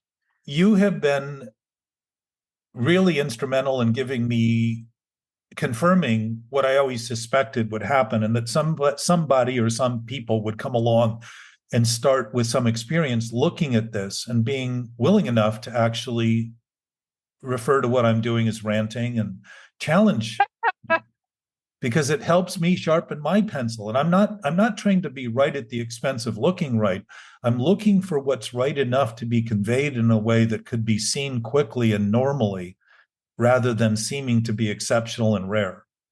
Because my sense is, if this absolute nature is our normalcy, is in fact normal and usual, talking about it in ways that give it even a more unusual sensation isn't probably the best we can do. So developing the conversation is important to me, and I can't always have it with people who are asking me questions and thinking my answers are what they need to understand, rather than start to notice that it's actually their own. And this is for the audience to start to see that if you have this knowing nature and just begin to consider these thoughts without debating them and without trying to decide whether they're right or have faith in them or trust them or any of that, just start to consider that you have a knowing nature.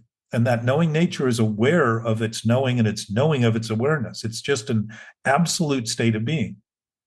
And if you start giving yourself some credit for that, where you maybe have been giving you discredit for that, you may start noticing that that awareness is very clear and very quiet and very silent and very stable and very much certain, and have experiences. You described it on your walk the other day, that you don't know what happened, but you seem to have a different sense of calm.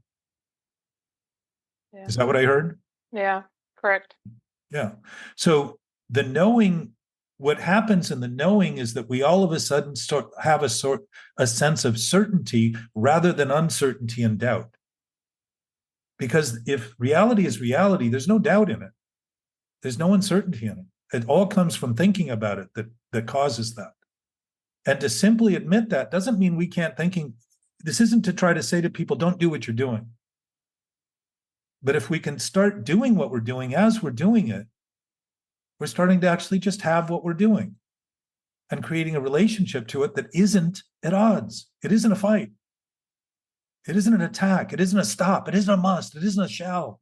None of it. It's not a requirement. You're just saying, wow, if I'm doing this, eventually, as you begin to look at it, you'll start saying, why the hell do I keep doing this? This makes no sense to keep doing. Just like happened for me when I realized that when I admitted I had a drinking problem and I had a drug problem, and I really admitted it and said, boy, if my body is incapable of metabolizing this stuff I keep putting in it, and I have that problem, if I admit it honestly, which I hadn't done for 5 years of going to meetings and explaining to people why I didn't belong there, if I admit it honestly, I may be able to do something about this. And bam, I knew to call somebody and say, I got a problem and I need help. I had not done that in 6 years of meetings.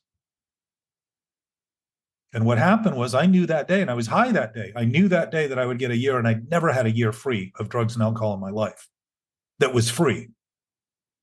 I'd gone to church at one point and sort of navigated a year because I completely isolated myself from other people. But as soon as I was with those other people, I was back at it in 2 days. So it's like people in prison who say they're sober. That's convenient, even though there's probably more drugs and cheaper drugs in prison than on the streets.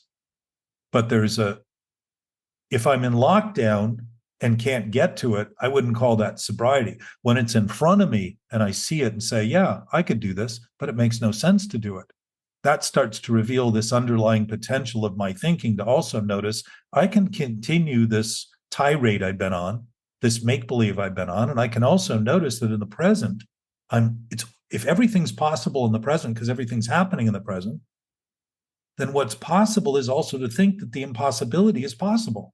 And that's an insane thought to pursue. But I can easily have that thought and also say, well, that doesn't make any sense.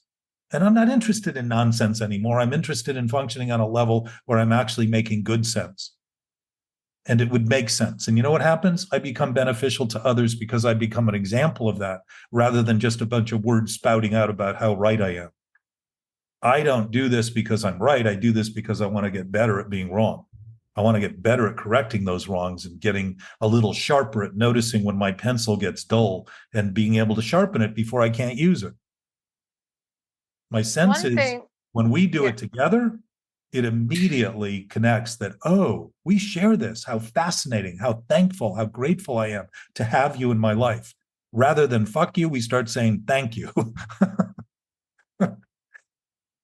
One action item that you actually gave to the listeners, and I know you are hesitant to do so, but you did in your share just there. You said, give yourself some credit for that knowing, for that sense of certainty instead of doubt. And that's what I want to dig down from Good. you Thank you. is that kind of stuff. Like, what can I do? And give yourself some credit is a beautiful thing to offer up. It's just, yeah. What's interesting too about that is that self-consciousness is defined as undue credit for appearance. What does that mean? There's no substance. It's just constantly promoting an appearance. So if I'm constantly trying to look better and constantly trying to say I'm better while I'm struggling, I'm really causing an effect that gives me a sense of loneliness and hopelessness and faithlessness and all of those things because I'm doing things that aren't synonymous with unity and wholeness and usefulness. and actually beginning to see that my real salvation is contributing and participating with others. And if what I have to contribute is horrible, but I'm honest about it, the honesty about it isn't about repeating it constantly and chronically to justify why I'm such a paltry individual, because that wouldn't be any more than just a degraded, grandiose idea about my pitiful self, any more than the arrogant self that I have launching in these directions to look better. It's the same thing in a different direction. But when I start seeing that things are as they are, there's a perfect balance in all that. There isn't a more or less at all. There isn't a here or there at all. It's just a present state of being that's absolutely silent and calm and all that. So in that vein, one of the things that I do when I'm feeling conflicted is just repeat that I am as I am. I am as I am. I am as I am. I am as I am. And there's a summation there that confirms that. And if it wasn't real, it wouldn't create the peace that it creates. Just like if the thing I'm doing wasn't unreal, trying to be real, it wouldn't create the struggle and the anxiety and the stress and the inner conflict and emotional turmoil and the debilitating effects. And I would suggest we're never struggling. We call it post-traumatic stress. It is never post, it's always present. It's always what we're thinking about that experience now that we're struggling with. And the idea that we think that experience is somewhere in the past and there's a past for that experience to remain in is the denial that all it is a memory in our head. So what do? Forget the memory to confirm it's there somewhere out there in the past, somewhere that can't be found.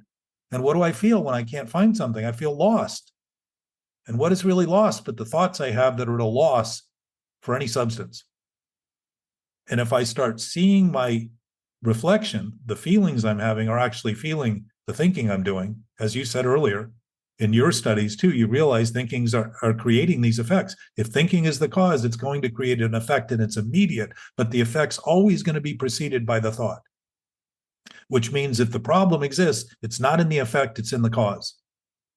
And if I'm going to correct anything, it's starting to see it's not feeling better about the effect or trying to get over the effect or trying to be positive about the effect when the effect is trying to negate, negative thoughts are trying to negate reality. That's a major problem to be on that bandwagon. To think my life depends on proving that I don't exist. That's a suicidal thought. That's next level. So 4 things that you have given. If I were just a listener, there are, and I am just a listener. I'm participating here, but I'm also listening to this information from you as a listener. There are 4 things I can walk away with and say I can do today. Right. I can give myself some credit for a sense of certainty instead of doubt, but I'll have to go back and listen to the rest of your sentence. I just wrote down, give yourself some credit for that. So I'll have to go back and see what that was. But see things as they are carries a lot of weight for me. Just see things as they are. And I got to tell you, you've said that several times, and it is so beautiful to watch my children and just see them as they are. These are the good old days for them, to just see them as they are. And then you even went to another level and you said, you use the tool, I am as I am. And that is wonderful as well, especially if I'm having a hard time seeing things as they are. I can have this tool of I am as I am.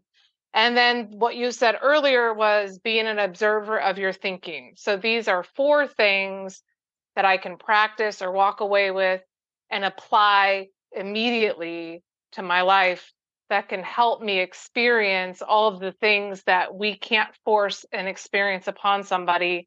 They must experience after participating in this listening here. Well, and keep in mind, they must not also. The freedom is starting to see that we can do whatever we want, and then to concede that we've been doing what we want all along. And when you start conceding that, the thought's going to be, why have I been doing this? Is crazy. And Fair enough. That's exactly the proper consummation of that. That's literally saying, this is crazy. We're dealing with insanity and making believe it's sane. Insanity is the idea that it's sane. You can see the conflict there. When you're thinking about absolute things, they always add up to what they are. The opposite of something absolute is absolute. The opposite in our concept of love is hate. It's not in reality, because love, if it's absolute, the opposite of love is love. So what, you can't escape it. If we can't escape it, we're always it. If we're seeking it, we're denying it. So in the Course in Miracles, they say there are no levels. When it's dealing in the absolute, when it's dealing in the spiritual realm, there are no levels. There is no higher or lower. There just is what it is as it is now. And my sense is things are always happening the way they're happening. And this is a bigger concession too, which is also worthy of just begin to realize things are happening as they're happening. And if you repeat that a couple of times, and then you'll start noticing by thinking that, you'll start noticing the thinking that's in a collision with that, which will give you a bit of an identification marker to say, oh, I don't need to continue this, but I certainly can. If you have the freedom to do the thing you think you shouldn't do, rather than think you shouldn't do it so you have no freedom, you will begin to see that making that decision makes no sense. Just like we are free to drink. Bill, it says in the big book, if you think you can drink, our hats are off to you. Go try it. Come back and tell us how it went. Why? Because we know how it's going to go. But the person who thinks they can hasn't come to terms with it yet. And it's their thinking that ultimately requires. We all get sober alone with any compulsion we have, with any mental problem we have. We do it alone. We maintain it alone because we think it's reality and think it's ours. People say, it's my reality. Well, that's my reality. You're fucking with my reality. I'm like, no, I'm not. You're fucking with reality and now seeing it and blaming me for doing it when you should be thanking me for giving you the insight. But you won't see that while you're maintaining it. You'll see it as something opposite because a lie is trying to reverse the natural order of things. That's all within the concept of addiction. So the no levels is important. Things are already as they are. They're always as they are. So if I begin with that things are as they are, rather than why are things as they are, how are things as they are, when will they be different? Why aren't they the way? How can I fix them? How can I fix them? I Exactly. always want to fix them. They aren't the way I want them to be. So how do I make them the way I want them to be? But think of And that. then I can listen to Jack's bullshit, but I got to fix things first. But we're thinking again. Thinking is the creator of reality. To think that what's happening isn't happening, what should be happening is only what we think should be happening, and not even just say, you know what? A very clear distinction is that everything that's happening is happening exactly as it is happening right now. And that is worth noting. And if you note that while you're thinking about it, you'll start seeing you don't think about it as it's happening. You're thinking about it as you think it's happening. And it starts to seeing these little seeds reveals the entire tree of knowledge we think we're developing. All those branches that we keep developing and think we have to go backward and get every leaf and think about it and fixing all those things rather than saying, wait a minute, if the seed, the Bible says it, if the seed is corrupt, so too is the tree going to be. And we have been thinking corruptly, including within the Bible, thinking God is a hateful, vengeful, fearful entity. All those definitions are human. We have created gods in our own image and likeness, containing all of the things we don't want to admit we are doing: spiteful, hateful, vengeful, contemptful, Oftentimes pitiful, self-hate. pitiful. Well, of course we hate the self. It's born out of hate. The concept that who we are is what we think is born out of hate, because you couldn't have an absolute loving nature and deny it without having that denial based in hate and fear. It's exactly what self-fear is. If you go through the dictionary and start to look at words that are associated to self-hate, self-awareness, self-this, self-that, there's dozens of them that seem to be converted into new words based on the fact that they're attached to a self that doesn't exist. A selfie. Yes. Is that one in your dictionary? Well, I guess that would be not so much like self-awareness and self-hate and self-doubt and self-confidence and self-abuse and all those things. That would just be a self-E, right? But the idea that who we are is our body discounts the fact that we have any greater source and any greater basis. And if there is a greater basis, think of how we've been thinking about it. It's afterlife.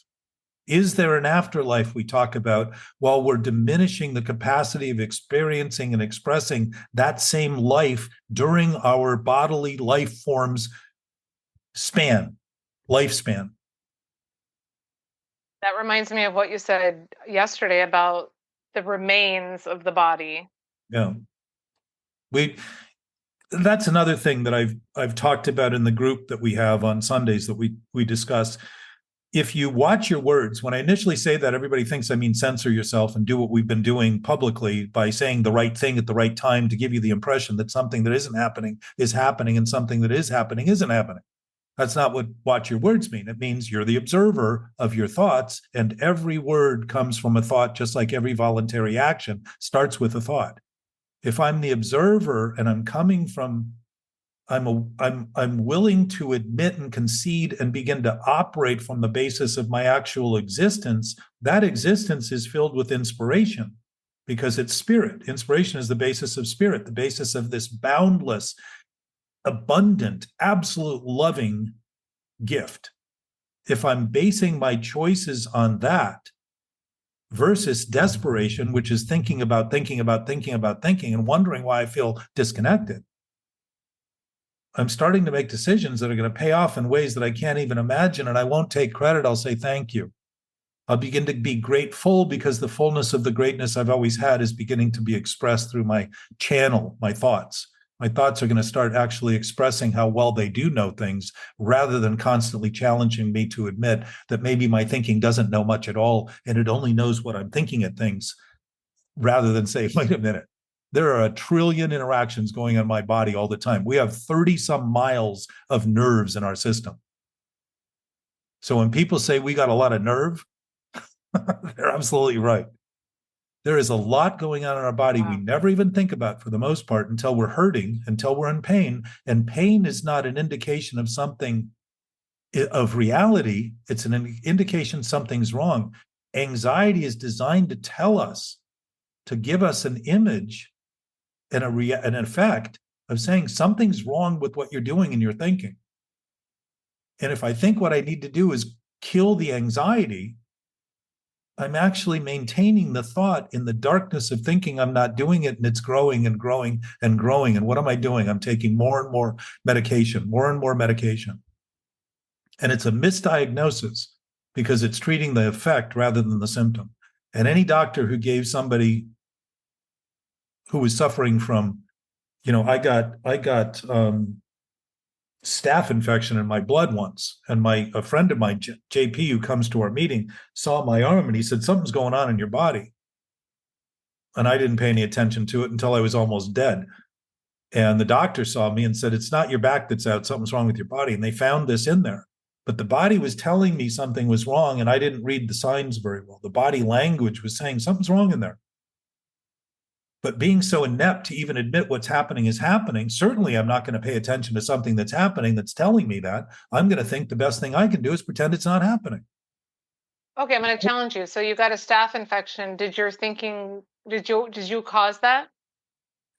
Well, I certainly, whatever I did led to it. It didn't just, track me down and get into my body. I think what happened was I trained in boxing for a long time. And at the gym, I used to hit the bag without gloves. And sometimes my knuckle would peel. Got it.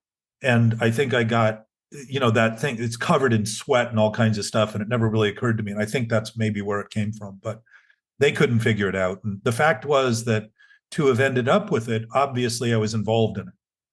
And to think I wasn't was to think that because I don't think I am, that I'm not, which again gives thinking credit for everything, including oblivion and ignorance and all that stuff. And numbness is actually evidence of pain, not the absence of pain.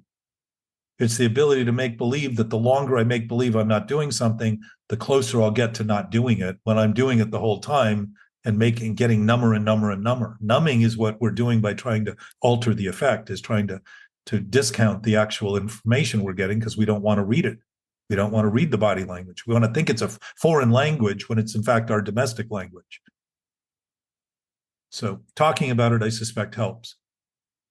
And the book confirms this. It says, whenever we are disturbed, something's wrong with us. What's wrong is the thinking we're doing, the self-centered thinking we're occupied with. And I would suggest to also consider that there is no self, there is no ego, there is no lie. Lies are only claimed to be true. They're not real and they're not true. And that's why so much conflict comes out of it, and so much fear and so much desperation and so much offensiveness and so much defensiveness and reactiveness and destructiveness. It isn't real. It's just a thought.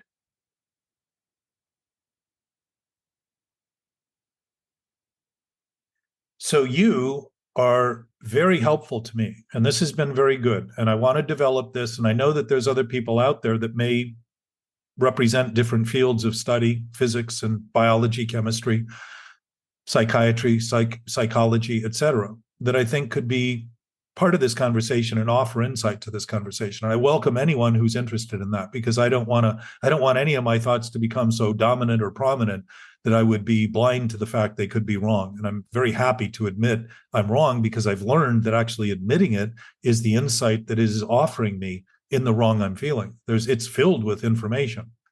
And so, in a way, being wrong more often is actually great, because it's a real fun episode. It's a bit of a theme park where it's just a new theme, you know. So I often say I love being wrong. I love being wrong because it's a new ride at Disneyland yeah, that I and didn't there's even know was there. and the nature of it is really a natural education that we're given this entire universe, this entire planet with all that's on it, and clearly trying to make the right decision all the time would be impossible. But no, if there's one way to make it right, it means every other way is wrong, right? So we can get close sometimes and get some marginal benefit out of something, but it's really when you see it clearly that you start interacting with it clearly. If I'm unwilling to admit the body language, I'm unwilling to admit the interchange going on and the exchange going on with this other knowing nature that I'm dealing with, because I'm thinking of it as something I want to dominate and control rather than receive from. I want to take it and just use it and overuse it. And that's what we've done. We do things that are unsustainable and then wonder if we're going to survive. It's like no wonder at all. So I love this conversation. It's inspiring to me because it challenges me, and I recognize the foibles and the faults and all the things I do better than I ever have. I don't say that I recognize them completely. So I can certainly fall prey to my own pomposity and arrogance and ideas that may be just a little outsized compared to actual reality. But the point of this is not so much to try to say it right, but begin to point in a direction that we all know, so that we know the mountain that I'm referring to is the mountain out there, and what we can see in it is everything in it if we want to continue to look. I like that. I really like that.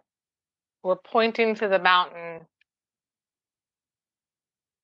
and the journey is what people we're just pointing. Yeah, But I and like applicable tools like the right boots and yeah, sunblock. And so I will try to pull out the tools from you as you point to the mountain. I will continue to hopefully question you and do what I do as a learner. And fundamentally, as I came to this world with one job, and that was to help other people understand, and whatever's put in front of me, it's to help them understand. I'm a teacher at the core. yes. So Well, you're educating me too, because you're giving me an opportunity to be able to think to think about these things. I know that there's a way to talk about this essentially, and I think it would be very different than a book would normally be written. But I think it could be like you started with today. What are the bullet points? My sense is if you give people the bullet points and they already know them, they'll start to build on that. And the language they develop around that will be fascinating to you and I, because it won't be the language we use, but we know it's coming from the same source we have.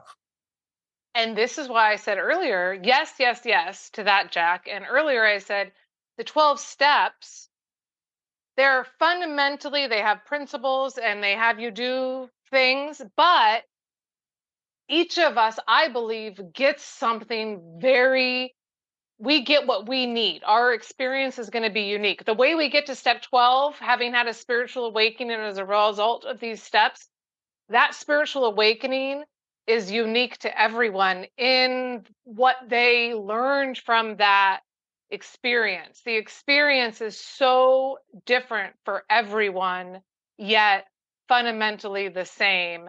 And Yes. that is, the mountain is the same, but Yes. the path in which we take, maybe I need the boots, but my husband who has gigantic feet doesn't need the boots. He can go with whatever he has. So, and just using that as a metaphor analogy, we can get there. It's all paths lead to the same destination, but we're all going to take our own path. And I think that's where you might be reluctant to give me my bullet points that I want, because you want everyone to have their unique, they need to do it their own in their own way. Well, if you do it my way, you'll eventually throw it off as being wrong and may miss the way that you would find otherwise by being given the opportunity. Enabling is trying to do for something for somebody else that they're unwilling to do for themselves, for their own experience. And if I Fair started, enough. enabling is really the core issue of the disease. Okay. Yeah, that makes sense. That makes sense. But I think that there's a place we can do this where you live in the gray area where we can do this and provide uh maybe a compass. You and I create a two-dimensional, maybe even more than that. Maybe there's a three-dimensional realm because we're dealing with an absolute state of being and we're now two humans talking about it, right? So we may talk about it differently, but we're talking about the same thing similarly. I would And the say so. idea that we should all be talking about it the same way is exactly what rulers and dictators have demanded of people, that they think the same because they think the thinking is so powerful as to disrupt. The only reason they would have everybody think the same way is because they know the thinking they're thinking is completely vulnerable to any contrary thoughts. That doesn't create strength. That's actually weakness in full force and vulnerability in full force. That's why many of those countries, the totalitarianism doesn't last. And it also creates brutality and the killing of tens of millions of, like in Russia, Stalin, tens of millions of his own people after winning a war, kills tens of millions of his own people because they don't think, because of the threat that they might not think like him. Now, I don't know if that's wrong, but I certainly think it's not right. I mean, it doesn't seem to make a lot of sense to kill your own people that you're claiming to represent and be in charge of and be authoritarian with. What's the authority? Insanity, I would say. And it's gone on through human history. There's plenty of examples in empires well beyond any that exist today in terms of scope, maybe not numbers because there's a lot more people, but in terms of geography that existed, do not exist anymore. Something that was thought to be unthinkable became thinkable as a result of the thinking that was wrong, promoting ideas that were never going to take hold because they weren't real. It's inevitable that it collapses. And for each of us, it will too. Anything we try to maintain can only stay in the air so long. And it's only the thin air that we think it's in that gives us the impression there's something to actually maintain. So when you're thinking of seeking, my question is, why do we keep thinking of it being somewhere else when the absolute present state of being is always where we are?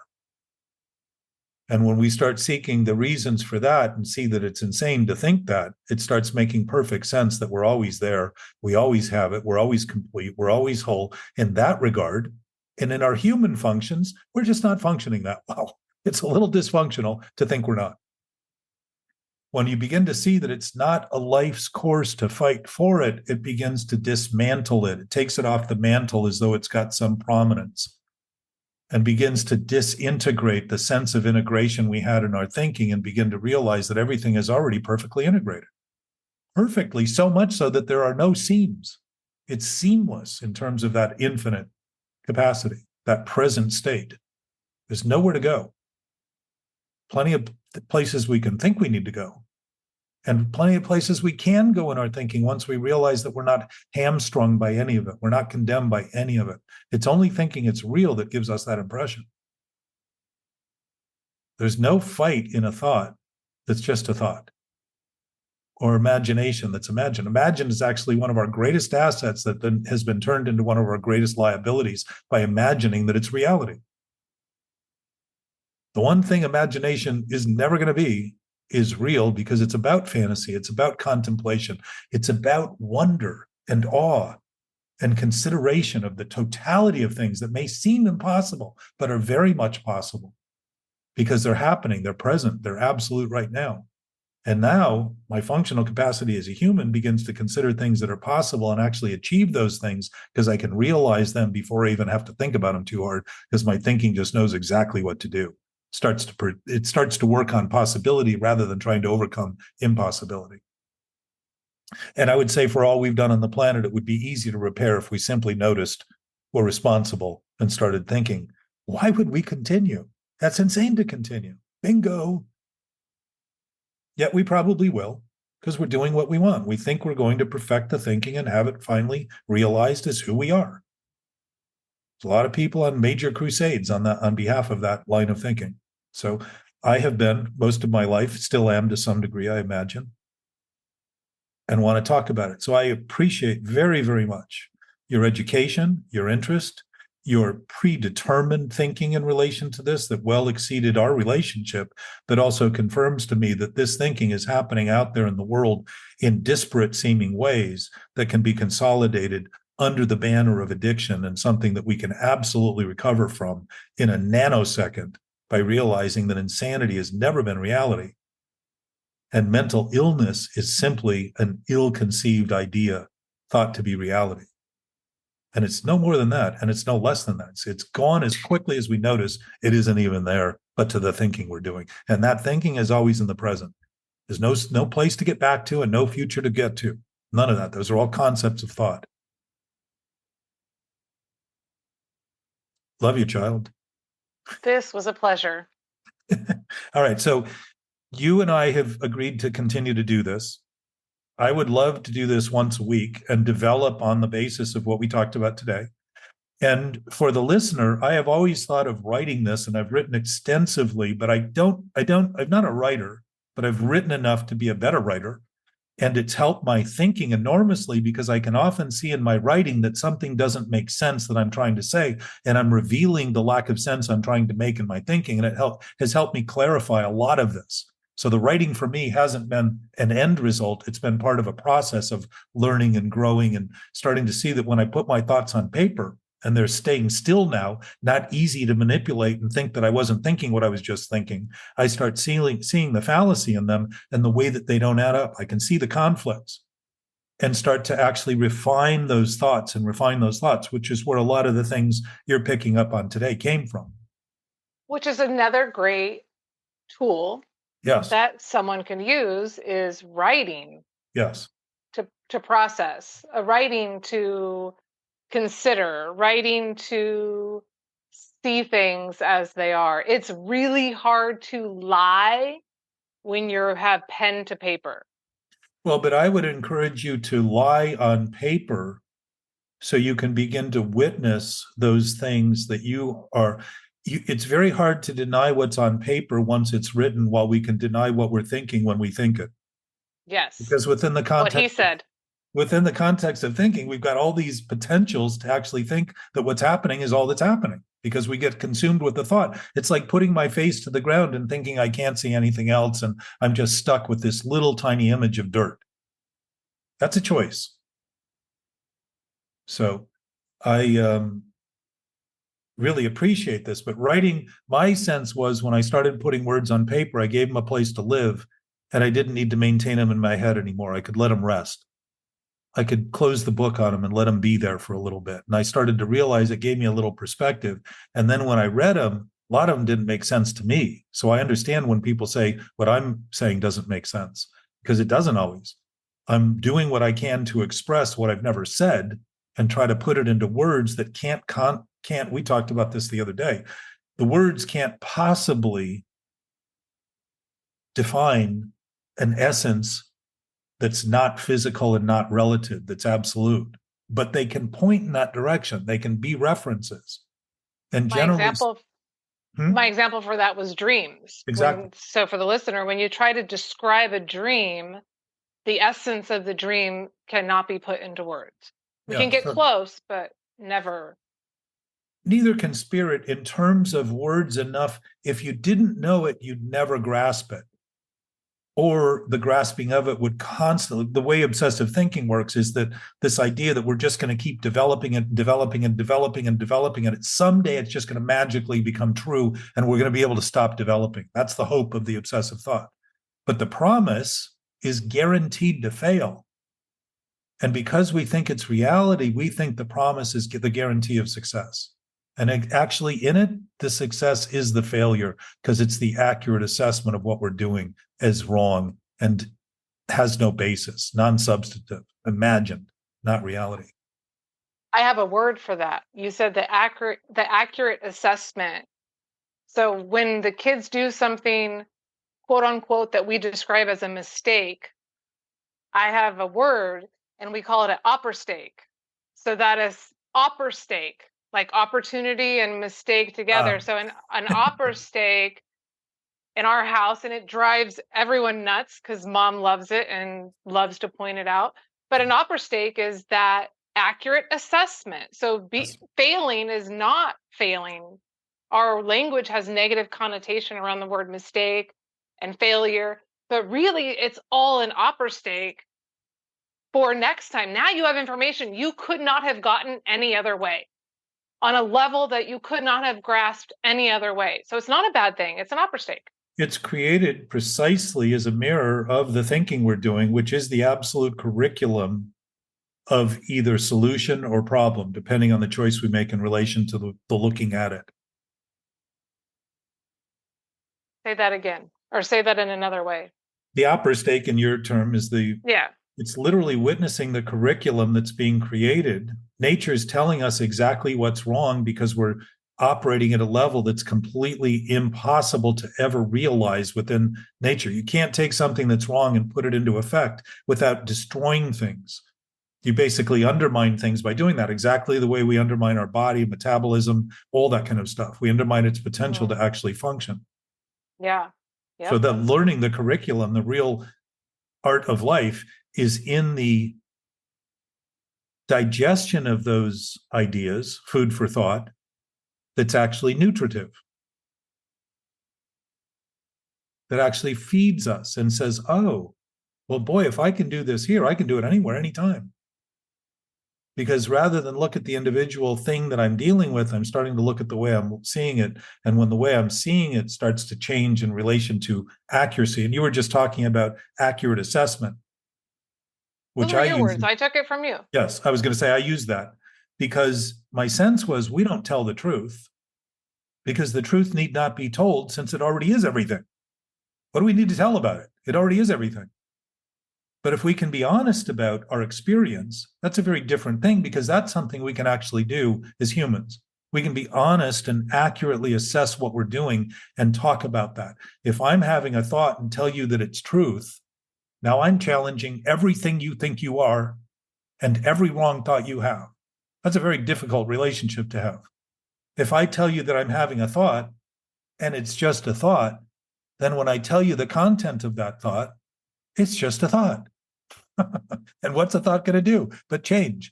It's going to, as soon as I tell you, it's going to have some change in the dynamic between our relationship. One is going to be caustic and reactive. The other one is going to be receptive and beneficial and useful, and also aligning us as being part of the same thing so we can learn from each other happily rather than think constantly we have to figure out how to defend and maintain these positions we've taken so that you don't trigger my toxic, you don't become toxic to me, when really what I'm saying is I'm toxic and you keep revealing it and I hate you for it because I'm trying desperately to defend against having it seen.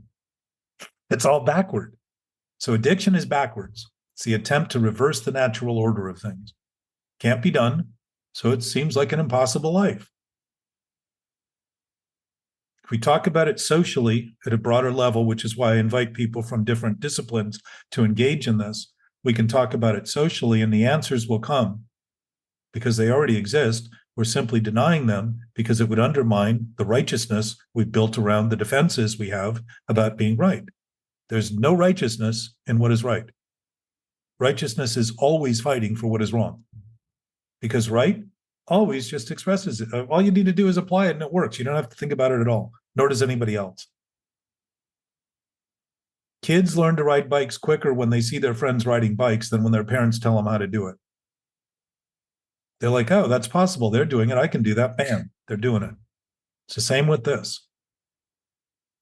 So I love this. There's lots to cover. I'm looking forward to your synopsis and boiling it down and having it in such a way that we can give people little references, little bullet points, and just basically reignite the flames of their own passion and their own inspiration and their own light. And only in their thinking, because I would say all those other things are as bright as they can possibly be. And to look at them while we're thinking they're not there is to be blinded by them and think they're not there because of the blindness that's created. If you get too much light, you can't see anything. It's the same with darkness. So Yes, and we can't have too much Jack. We need Tara to dilute the Jack, so it's not too much light. Well, remember the whole point of We Know Jack is that everybody already knows, right? Oh, okay, That okay, all right, that's all right. using that term in that essence of I'd never understood that term before somebody mentioned it to me, but and I remember people saying you don't know jack shit, and I'm like, you are using my name in vain. I am tired of that. I am tired of hearing that. But jack of all trades and jackass, and I mean it goes to jackpot. True. There's so There's many so of them. many. There was a time when Jack wasn't a name; it was a reference like "Hey." Really? Yeah, so I like the anonymity of that because it came Hmm. out of Jacob and Johannes and all kinds of other names, but Jack itself was like John Kennedy being called really being a Jack. John came out of it because that was Johannes, that was the root of it. But Jack of all trades and Jack, it was just a person, which is interesting because anonymity is not about hiding out. It's one aspect of it is people avoiding the stigma of association.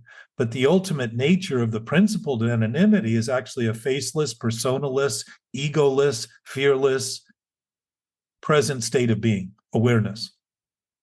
That's what anonymity is about. And anarchy, at its root, is love, because there's no rules required in love, none. So what's So we're anarchy? in the conclusion of this. You can't bring up new information in a conclusion. That's standard writing protocol. Oh no, I'm baiting the hook. Come back. All right, Continue fair to enough. listen and we'll continue to talk. Thank you all for listening very much. And you for participating, Tara. This has been great. This has been Terra great. Thank you, Firma is my Jack. nickname for you. I really I appreciate love it. it. Yeah. I love it.